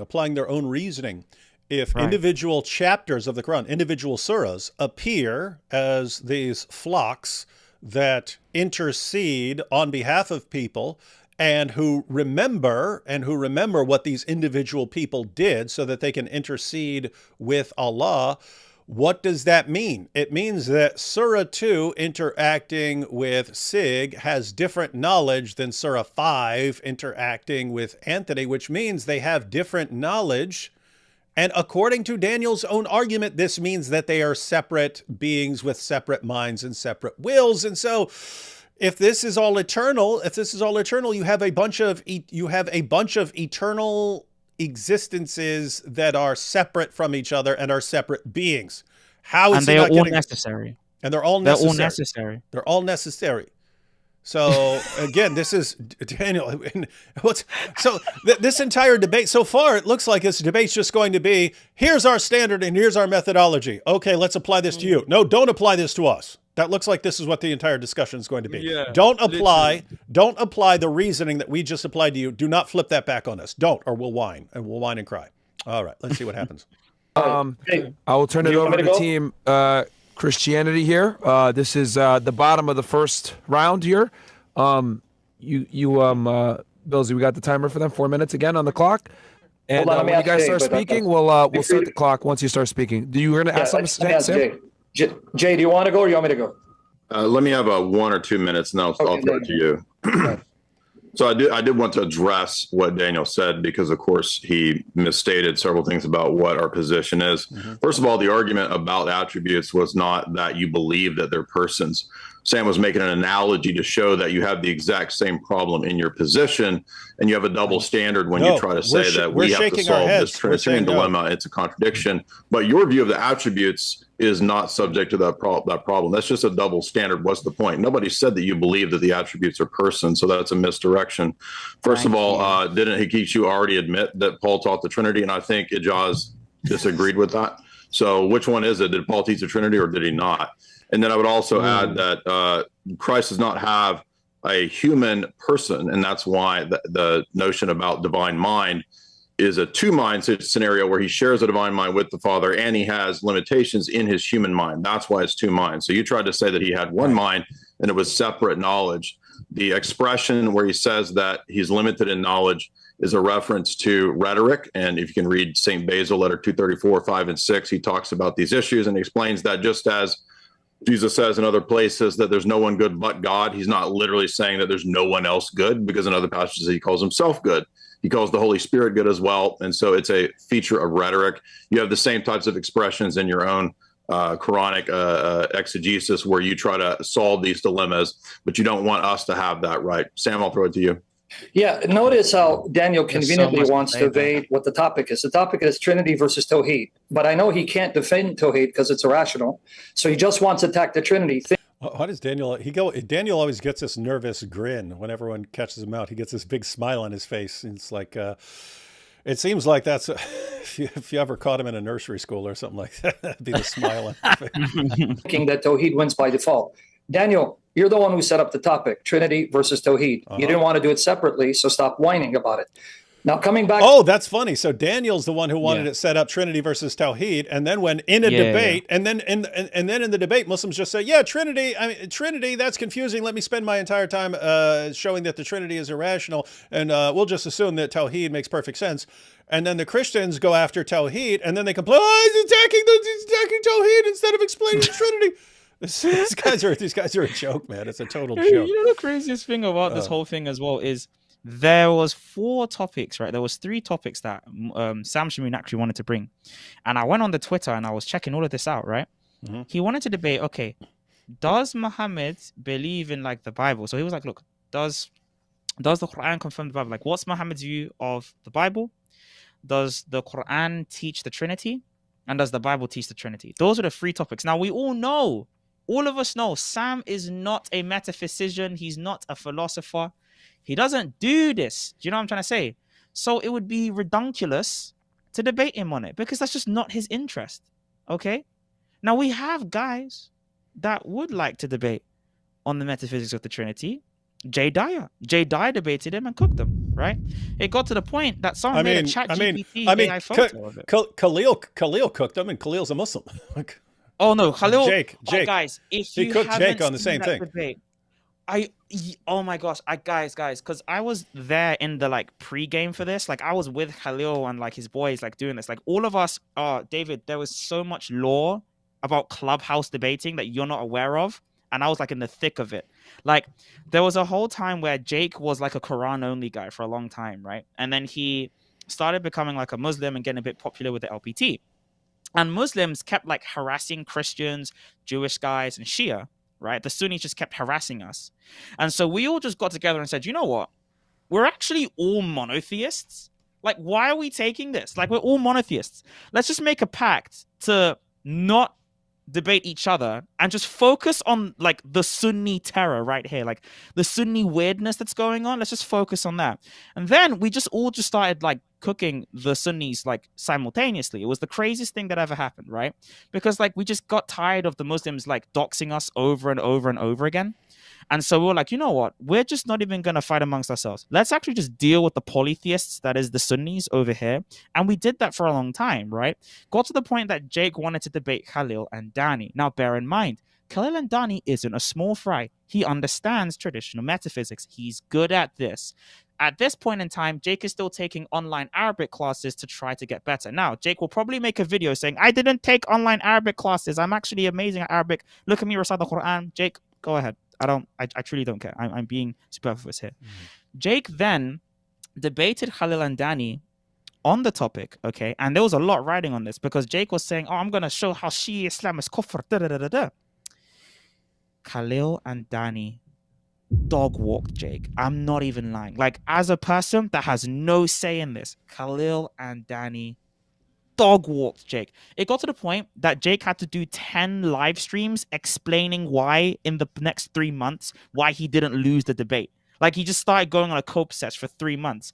And to this day, with Jake having, I don't know, like 100K subs, people still bring up the fact that Khalil beat him. That's how bad it is, David. It was an insane debate. So guys, if you haven't already, go and watch Khalil and Danny's debate with Jake the Muzzy. If you want to know why Jake doesn't want to debate me, it's because he said that he hates me because I am a kafir and I'm spreading kufr. That's specifically what he said. Oh, yeah. That's a good explanation. Yeah, it's a good one. Good one to use. Funny. The issue, maybe you didn't hear what I said. The Quran must have a mind independent from your God if the Quran is going to argue with your God and the individual chapters. Here, Sahih Muslim, book 4, number 1757. Oh, nice. Abu Umama said he heard Allah's messenger say, recite the Quran, for on the day of resurrection, it will come as an intercessor for those who recite it. How does the speech of Allah intercede with Allah if it's a speech of Allah? Is Allah speaking to himself in a different mode? Then you are a modalist. So your Tawhid is modalism. But then it gets worse for you. Recite the 2 bright ones, Al-Baqarah and Surah Imran, chapters 2 and 3. For on the day of resurrection, they will come as 2 clouds or 2 shades or 2 flocks of birds in ranks, pleading for those who recite them. Pleading with who? With themselves? If the surahs of the Quran can appear independently, separately, and appear in visible form, and argue with Allah, that's either your God being schizophrenic, arguing with himself in different modes, so you're a modalist, or you have now separate gods arguing with one another, so you're a polytheist, or you have to believe that Tawhid encompasses a plurality of distinct entities who can then interact and argue with one another. So don't run and evade with your smoke and mirror tactics. Deal with the issue. You didn't understand what I meant about your God's body parts, even though you don't like to use the term body parts. And no, not all the Sunnis define the hand of Allah as meaning what you mean, because you have those that say that it's a metaphor for his power. You do not believe this. So I'm still trying to figure out, do you believe in a finite God who assumes time and space? Because if he has a hand, 2 right hands, what happened to his left? Maybe you can explain. He has a shin. He has loins. That means he's an embodied being. If he's an embodied being, he requires space. Unless you want to create another contradiction with your irrational Salafi anthropomorphism. So, guys, that's exactly what we were saying. It's and look, you can already see Daniel looking like, no, this is not. He broke it down for you. Bringing up the body parts, Daniel, was not, oh, you must believe that this hand is a separate God or something like that. That was to bring up that if Allah has a physical body, then Allah exists in some sort of space. And therefore, if Allah has always had a body, then there's always been this space. And you're ending up with lots of things that are eternal, lots of things that are eternal. And that's in addition to all the other problems. But I mean, imagine the entire response to pointing out that the Quran intercedes for people and individual chapters of the Quran intercede for people. The Quran appears as a man to intercede for people. And then the entire response was, but that's not us. They don't have a mind. We're not saying that these things have a mind.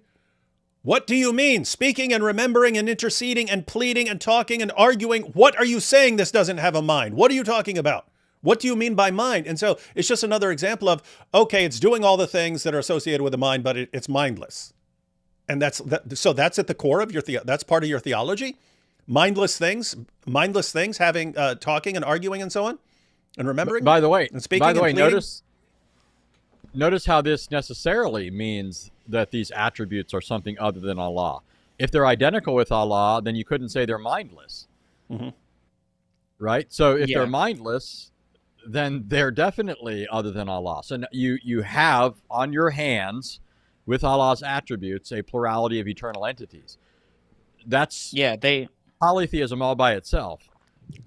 Yeah, they take Allah. So other than Allah for them means separate. So we usually think other than God just means like something that's not God, like something that's not identical. So we take identical, non-identical, like that's the dichotomy we take. But for them, they think that there is Allah, other than Allah, meaning separate, and then this middle category meaning distinct and not separate, which is where Christians can just say, look, yeah, we believe that, the Son isn't other than God. The Son is God. He's just not identical to the Father.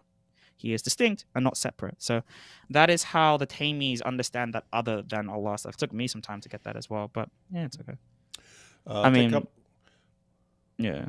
Take a couple super chats real quick, and let's see. Which companion of Muhammad said something along the lines of that even if he had one foot in heaven or their vision, he would still not be sure if he made it because of Allah being best of deceivers? That was Abu Bakr. That was Abu Bakr, Muhammad's closest companion and his father-in-law, because Abu Bakr's daughter was Aisha.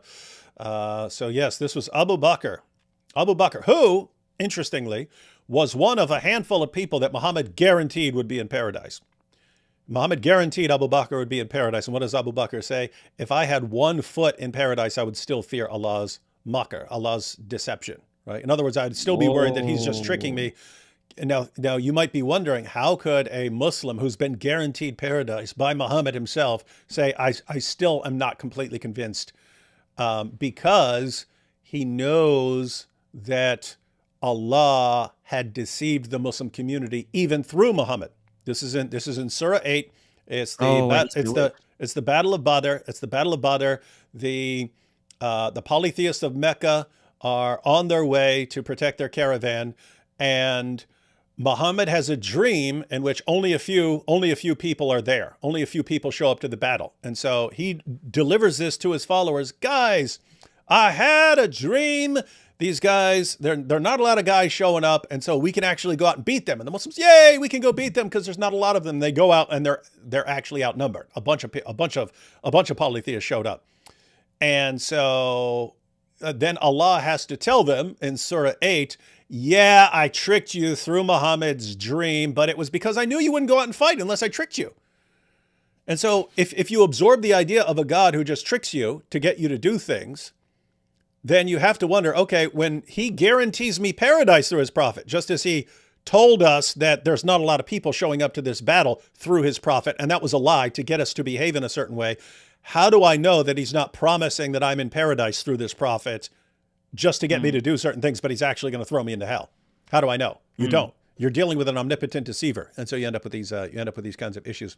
So yes, that is Abu Bakr, my friend. Mr. Tree says, we spoke about what hijab is like in real life, but in real life, Sig, God Logic, and David are also down to earth and treat you like family, such lovely guys. That's true. Notice Mr. Tree did not mention Anthony. Why? Because Anthony treats people like terrible garbage. Allah left Islam and is Hubal, the moon god, again.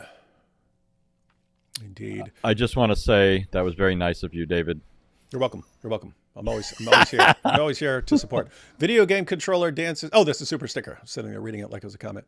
By the way, thank you for this early stream. Loving this. Yes, we do love our European viewers, and we want to jump on there live every once in a while. Doesn't the Quran translate the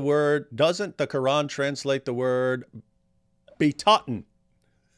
But actually, that just makes me think, if Ijaz is arguing that the word begotten, monogenes in Scripture, isn't, as it's always been understood, derived from the term monos, meaning one, and the word meaning begotten, but it just means unique or one of a kind, then the Quran is not actually contradicting the Christian doctrine there. So he ends up losing what he considers, in other contexts, a good argument from the Quranic perspective against the deity of Christ.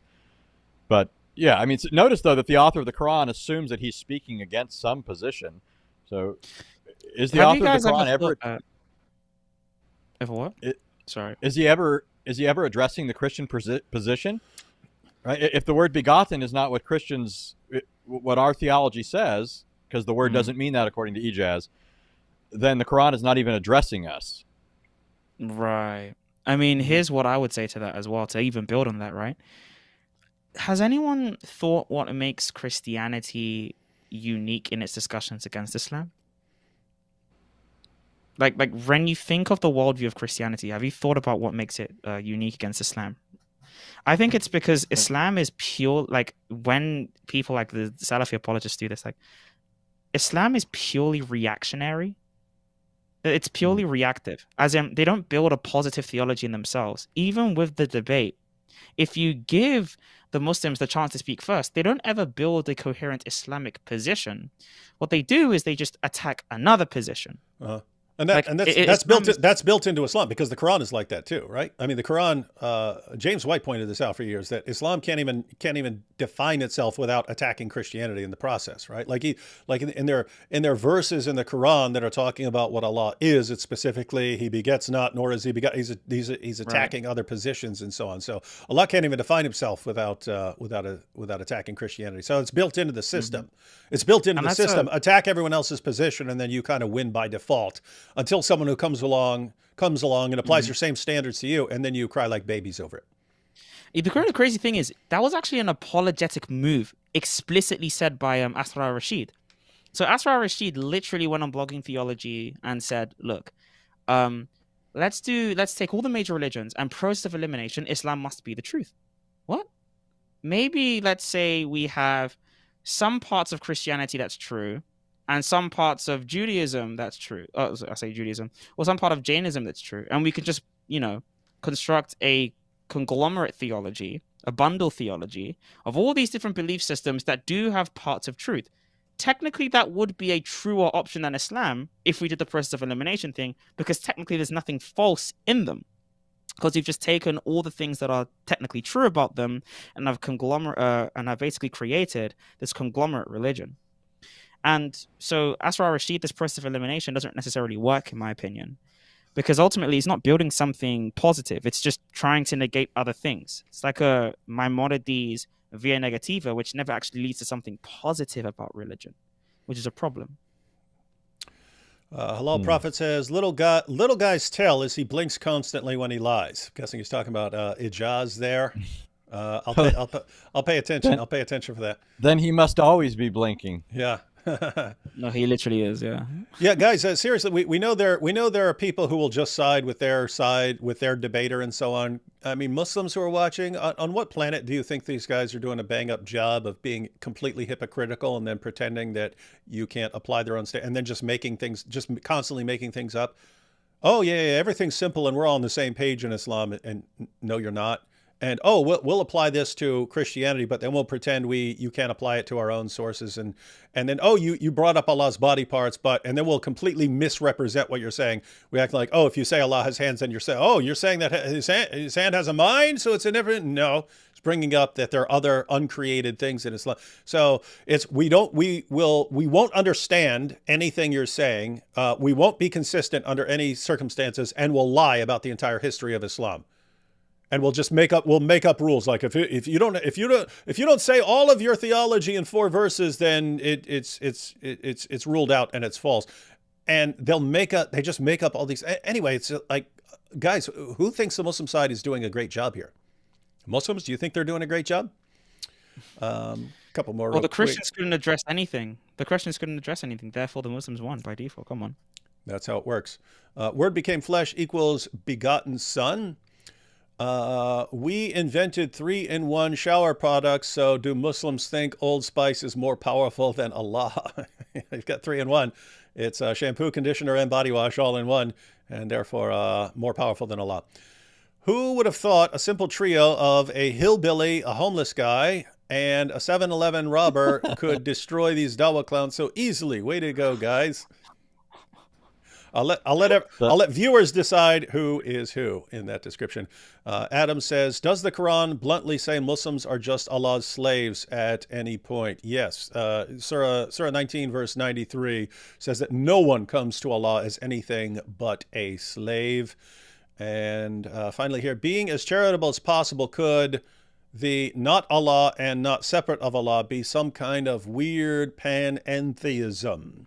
What do you think about this, Anthony? Panentheism. Do you want to comment on this? Well, so I mean, Muslims could try to explain these things in various ways. I don't think that's what they mean, but yeah, go ahead. Yeah, I mean, there are schools within schools here. Where Sig can tell you. I mean, we're dumbing this down because Daniel has pleaded with us not to talk over his third grade level. But when we talk about the Mu'tazili, for example, who said Allah has no attributes, there were schools of thought. There were different factions within the Mu'tazili. When we talk about the Athari Aqidah, there are factions within that. The same thing within the Asharis and the Maturidis. These things split into 1,000 different groups. The other day, I had a guy on my channel that was saying something about because I disagreed with another person who is also identified as a Christian. See, this proves Christianity false because you guys have these disagreements. And I said, wait a minute. Your prophet said that the Jews split up into 72 sects, 71 or 72. The source says, it's not very fixed there. And then it says the same thing about the Christians, 71 or 72 sects. But then Muhammad says, my ummah will split up into 73 sects. We're strong. So Muhammad, if they're all divided, Muhammad's saying my group more so. Yeah. So and only one of those groups is the truth. Yeah. They're not. Yeah, he's not saying they're all this one big happy, even if divided family. They're all wrong except for one of them. So I mean, I could imagine some group of Muslims interpreting it in a panentheistic way, but I mean, that's not what Daniel's going to say, I would think. I mean, no. You don't know what Daniel's going to say. I mean, ultimately, this is the next thing that people even need to consider when it comes to this, like, this stuff about, like, the attributes being other than him and things like this. So, panentheism is the idea that the universe is in, like, the soul of God. So, pantheism is the idea that God is everything, pan, right, in Greek meaning everything. Panentheism is the idea that the universe is within, like, the soul of God. I remember years ago, Inspiring Philosophy tried to do this sort of connection with, like, the Eastern Orthodox theology of the essence energies distinction, some things on that. But that's the sort of idea. In order for them to say it's a weak panentheism, you would have to say that the universe is those attributes of Allah, which, of course, the Muslims are going to deny. Now, this is just a set of entities, a conglomerate of existing entities that make up what Allah is, ultimately. And a good question you could ask is this. Allah has an essence or that, right? Is that essence the same as Allah's existence or not? That's the question you should ask him. Is what Allah is the same as the fact that Allah exists? If they are not the same, if existence is an attribute of Allah, then that means Allah's essence relies on his attribute of existence to exist. Because this attribute of existence is not the essence. The essence of Allah does not have the attribute of existence. It is not the same. So that's a question you could ask them as well. Go ahead, guys.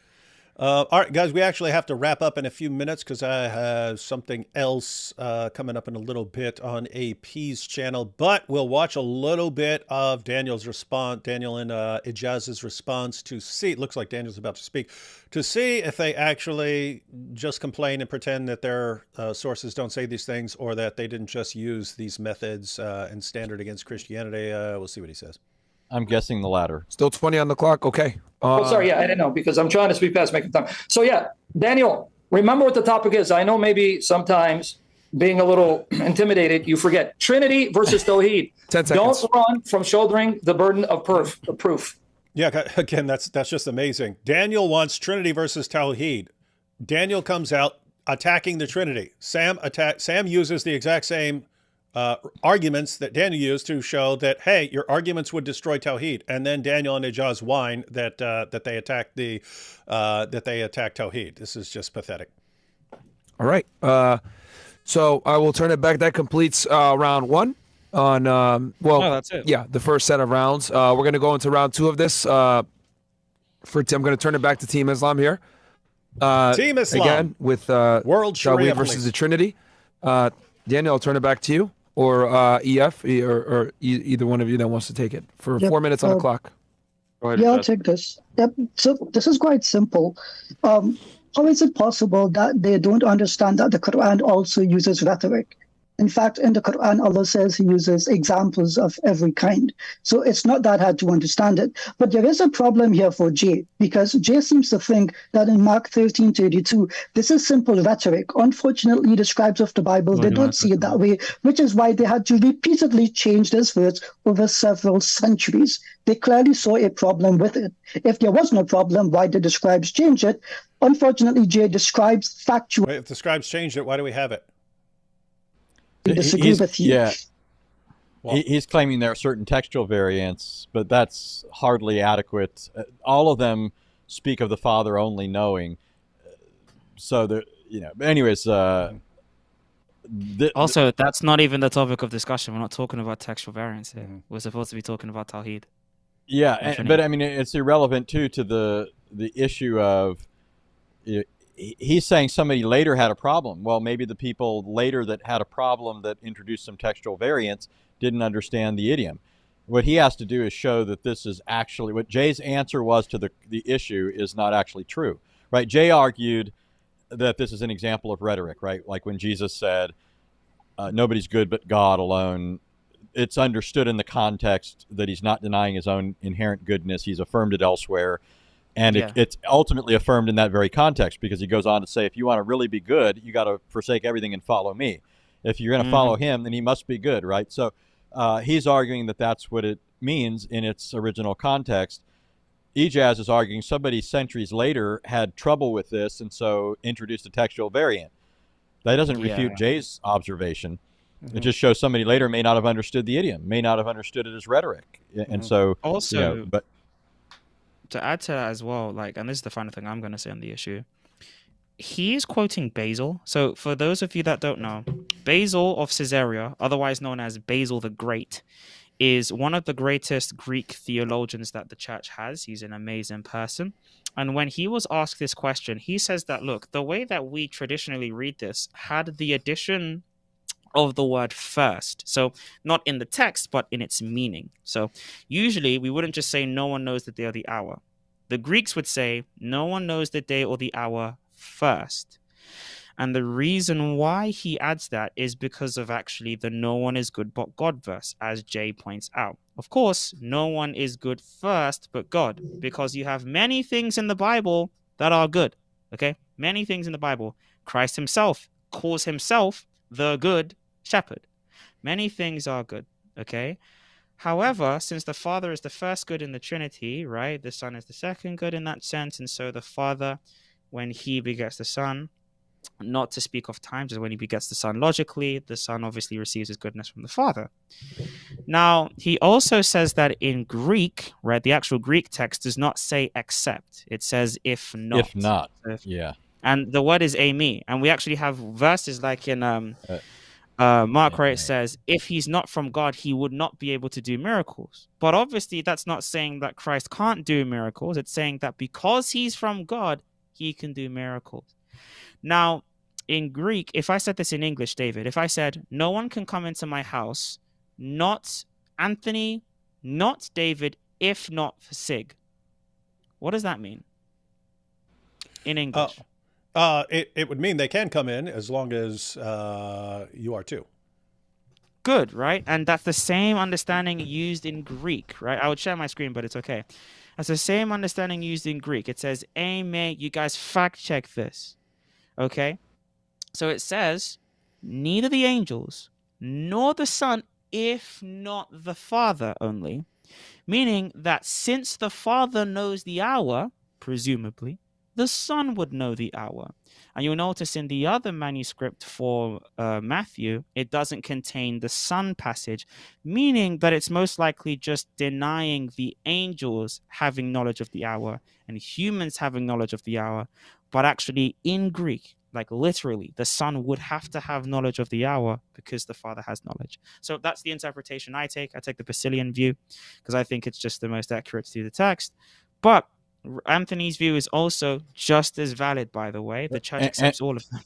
Yeah, there's a number of views represented in the patristic writings, that being one, the if not interpretation. The one thing that I usually try and steer people away from is trying to explain it in terms of the hypostatic union, because that doesn't resolve things in a Trinitarian way. You still have to account for the Spirit, right? So if you say nobody knows the day or the hour, not the angels, but the Son, not the angels nor the Son, the Father alone, and you say the Son doesn't know it because of his human nature, well, that would leave out the Spirit. So the answer that you give has to be consistent with a fully Trinitarian Yeah, like the triadology, ontology. So the if not interpretation of the Greek works, the recognition of the word know being used idiomatically in Hebrew culture for making known, Paul uses it that way. The context is about Jesus returning for his bride. There are other ways of dealing with this, and you find all this represented in patristic sources. Sometimes, surprisingly, you even have fathers just saying he doesn't know, even though they're affirming the absolute deity. But I'm just saying that it's represented there. For these guys to pretend that it's this insoluble thing, when Christians not only have an answer, we've got several, right? All of which work grammatically. All of which don't contradict, by the way. They're all part of the same deposit. All of them are. So make sure that, guys, whenever you see multiple Christian interpretations, that is not to say that these interpretations contradict. In fact, our religion is so expansive, it's so mature, right? It's not for babies. It's so mature that we actually have a litany of different ways to understand just one verse. When the Bible says, God created the heavens and the earth, yeah, of course, that means that God is the cause of everything, that God causes everything, but it also means that God created them from nothing. That's two interpretations. Do they contradict? No. You have a multitude of interpretations, okay? That's it. All right. I have another show on AP's channel starting in under half an hour, so we're going to go ahead and wrap it up there. Although I would say, guys, there's a link in the description box to the full debate. So if you want the rest of that Trinity discussion, it looks like the entire discussion is going to be the Christian side applying the standards that the Muslims used, and just taking those standards and applying them to the Muslim sources and saying, hey, if you're saying we're polytheists, then you guys are polytheists. So either declare yourselves polytheists or drop this objection to Christianity. Looks like that's what it's going to be. But yeah, I'll have to check that as well. Anyway, there's a link in the description box to Anthony's channel. And there's a link to the full debate. Sig, I didn't know until we were starting the live stream that you were jumping in. I've seen you on multiple channels. What channel do you want me to include in the description box for people to check out your stuff? Just include my channel on my Patreon. That's all I'll ask. I have most of my stuff there. I have like a Discord server on Patreon. So if you might wanna get jiggy with the community, you know what I'm saying, patreon.com/Sig1. That's what you gotta do. But I'm gonna be live in a couple of days doing part tres of this as well. So David, if you will have me, okay, I'd love to stream with you again sometime on your channel as well. Oh yeah. So that would be great. Yeah. Yep. Right. We'll definitely do something. Maybe we'll try to get more streams that are friendly for our European viewers. All right, guys, give your final thoughts on everyone, and then we'll cut out. Anthony, what are your final thoughts, Anthony? Yeah. Well, first of all, I hope as Sig knocks off a 7-Eleven later, it goes well. No, I'm kidding. Great to be on. Great to see Sig again. Great show. Love the topic, obviously. Daniel and Ejaz did horribly as I expected. Jay and Sam handily dealt with them. I didn't expect otherwise, especially on that topic. So good stuff. I don't know if I'll watch the rest of it because I don't expect it to go uphill from. You know what I mean? I just don't expect a whole lot from Hakikaju or Ijaz. I've seen enough of both guys. That doesn't mean everybody else shouldn't. I'm just saying personally, I'd rather read somebody like Saint Basil than listen to more Hakikaju. But I mean, I don't know. What do you do with these guys? But I always feel like this is like an unending game of whack-a-mole, because we refute this sort of dumb stuff all the time. We've been doing it for decades, right? I know David and we've both been around for decades, and we're still hearing the same dumb stuff. Hakikatu is not bringing up anything new.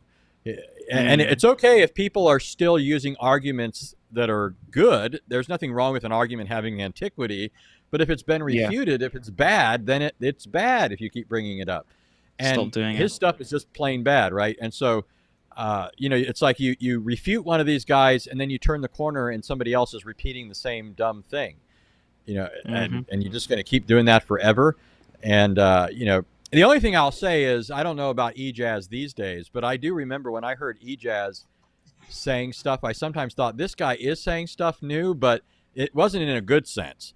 Because I always thought, his stuff was new because nobody else was wild enough. No one cared about it. Right? Yeah. It was such a harebrained idea that it was just outlandish. But, at least it was entertaining, if nothing else. So I'll leave it at that. I not impressed by these guys.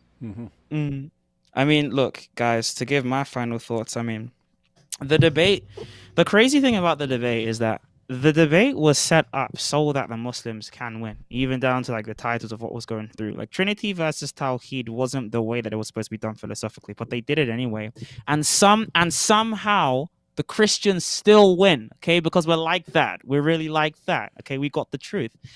When I was looking at the debate, we got to the point where Ijaz was literally foaming at the mouth. He farts in the middle of the debate as well, which was crazy. That clip was going viral. Like, I'm not even kidding. Eminem song? Like he actually actually just skipped. And everyone heard you let one rip. I mean, this is the problem that we have. But guys, I mean, I'm grateful to be on this channel, to be talking about with two of my guys here, in David and in Anthony. We were both together in London as well. Doing the apologetics conference, which was a really good time, by the way. I had a great time there as well. I mean, when it comes like us younger guys that are coming into this spaces now, like we have to exhaust all of this literature, and we've noticed that people use philosophy especially as a weapon. They try to use these documents and try to weaponize it against Christians rather than actually, use knowledge for what it is, an enterprise that people should lovingly go into. And so I want my channel to be a place where, we joke around and laugh a lot, but we actually talk about these really in-depth issues and try to work out the truth. And so, you guys know where to find me: YouTube, Patreon. Find me there, man. Yeah, and people might need to refresh their pages, but you had Mukau here. Where can I follow Sig? I put a link to his channel and to his Patreon in the description box. Again, you might have to refresh because I just added it. And Justin says, I know you've answered this a billion times, but I'm lazy. What is the most accurate direct translation of the Quran to English? I'd go with the Pickthall or a non-Muslim translation like the Arbery. Arbery is what AP said he thought, and I've just over the years noticed that Pickthall translates lots of. Same thing with Palmer. Except Pickthall's Muslim and Palmer's not. But some people just, I don't know. You just notice over and over again that whereas a bunch of other translations try to twist something, one of them will get it right. Anyway, So, but at the end of the day, I would recommend any passage you're concerned about getting inaccurate translations, pull up multiple translations and read it through in multiple translations to kind of get the gist. Going along with what Anthony's saying, as far as my thoughts on the debate, as far as these guys using things that have been refuted. AP and I were just talking about this last night on AP's channel, where Daniel again in this debate brings up and claims that the Catholic Encyclopedia says that Mary was 12. And what did we do? We pulled up the Catholic Encyclopedia. Here's the thing: assuming he was ignorant and therefore not deceptive, because that's what you would assume when he brought up the Catholic Encyclopedia saying Mary was 12 in his debate with Inspiring Philosophy. You'd think, okay, maybe he's never read it and he heard that from another lying Dawa clown, right? So maybe he's not lying. Maybe he's trying to be honest, but he heard something from another lying Dawa clown. Maybe that other Dawa clown was a liar, and maybe Daniel's actually being honest. Problem is, we exposed him on this repeatedly. We'd actually show what the Catholic Encyclopedia says, which the Catholic Encyclopedia says we have no idea. And yet he continues to use it in every discussion on child. But the Catholic Encyclopedia says she was 12. No, it doesn't. Oh, by the way, David, you know, he said Aquinas said that as well. He said Aquinas said that she was 12, which, by the way, guys, you can read the supplementum for yourself. Aquinas died before the supplementum was completed. He never completed his treatise on penance. The section of matrimony that's there, Aquinas himself never wrote that. That wasn't him. That was a later students who, by the way, in the Catholic Church are not saints, right? They're not saints, by the way. Later people that tried to compile what they thought Aquinas would have said. Now, they're not protected by divine infallible inspiration. So they could just be like getting Aquinas wrong. We don't know. Of course, maybe they may be getting accurately. But you can't say Aquinas himself specifically wrote those words down because the guy was dead. He was dead. He's dead. He couldn't write the text. He couldn't write the text. So there you go. And at the end of the day, if Thomas Aquinas says something, we want to say, okay, what's your basis for that? Do you have a good argument for that? What is your argument? And Aquinas would say the exact same thing. Aquinas would say the exact same thing. If I have a good argument for something, respect the argument. If I don't, then challenge me. He would say the exact same thing. And so this is, yeah, guys, I don't know what to do with Dawah. It really seems like all Dawah is trying to keep people in a state of ignorance and confusion and deception until Islam can take over by some military intervention and so on. And it's just pathetic. It's always deception, always has been, always will be, because that's what happens when you don't have a coherent position or coherent methodology. All right, thanks to Anthony and Tig for Sig. I said Tig. Thank you. No, it was actually combined. I only saw a couple episodes of Sons of Anarchy, but there's a guy in there called Tig, and it's saying, so when you were saying Sig, I was thinking, it's Tig and the Sons of Anarchy reject. Actually, that's funny. No, thank you so much for having me on, man. I appreciate you guys. God bless. Yep, and let's keep the complete embarrassments of Islamic Dawah going, and let's continue watching the Dawah collapse in epic fashion as it's been doing. And as far as I know, let's see, I'll be on with AP in about 20 minutes, ladies and gentlemen. We will be going through the morality section of this debate. See you all then. I'm gonna sound.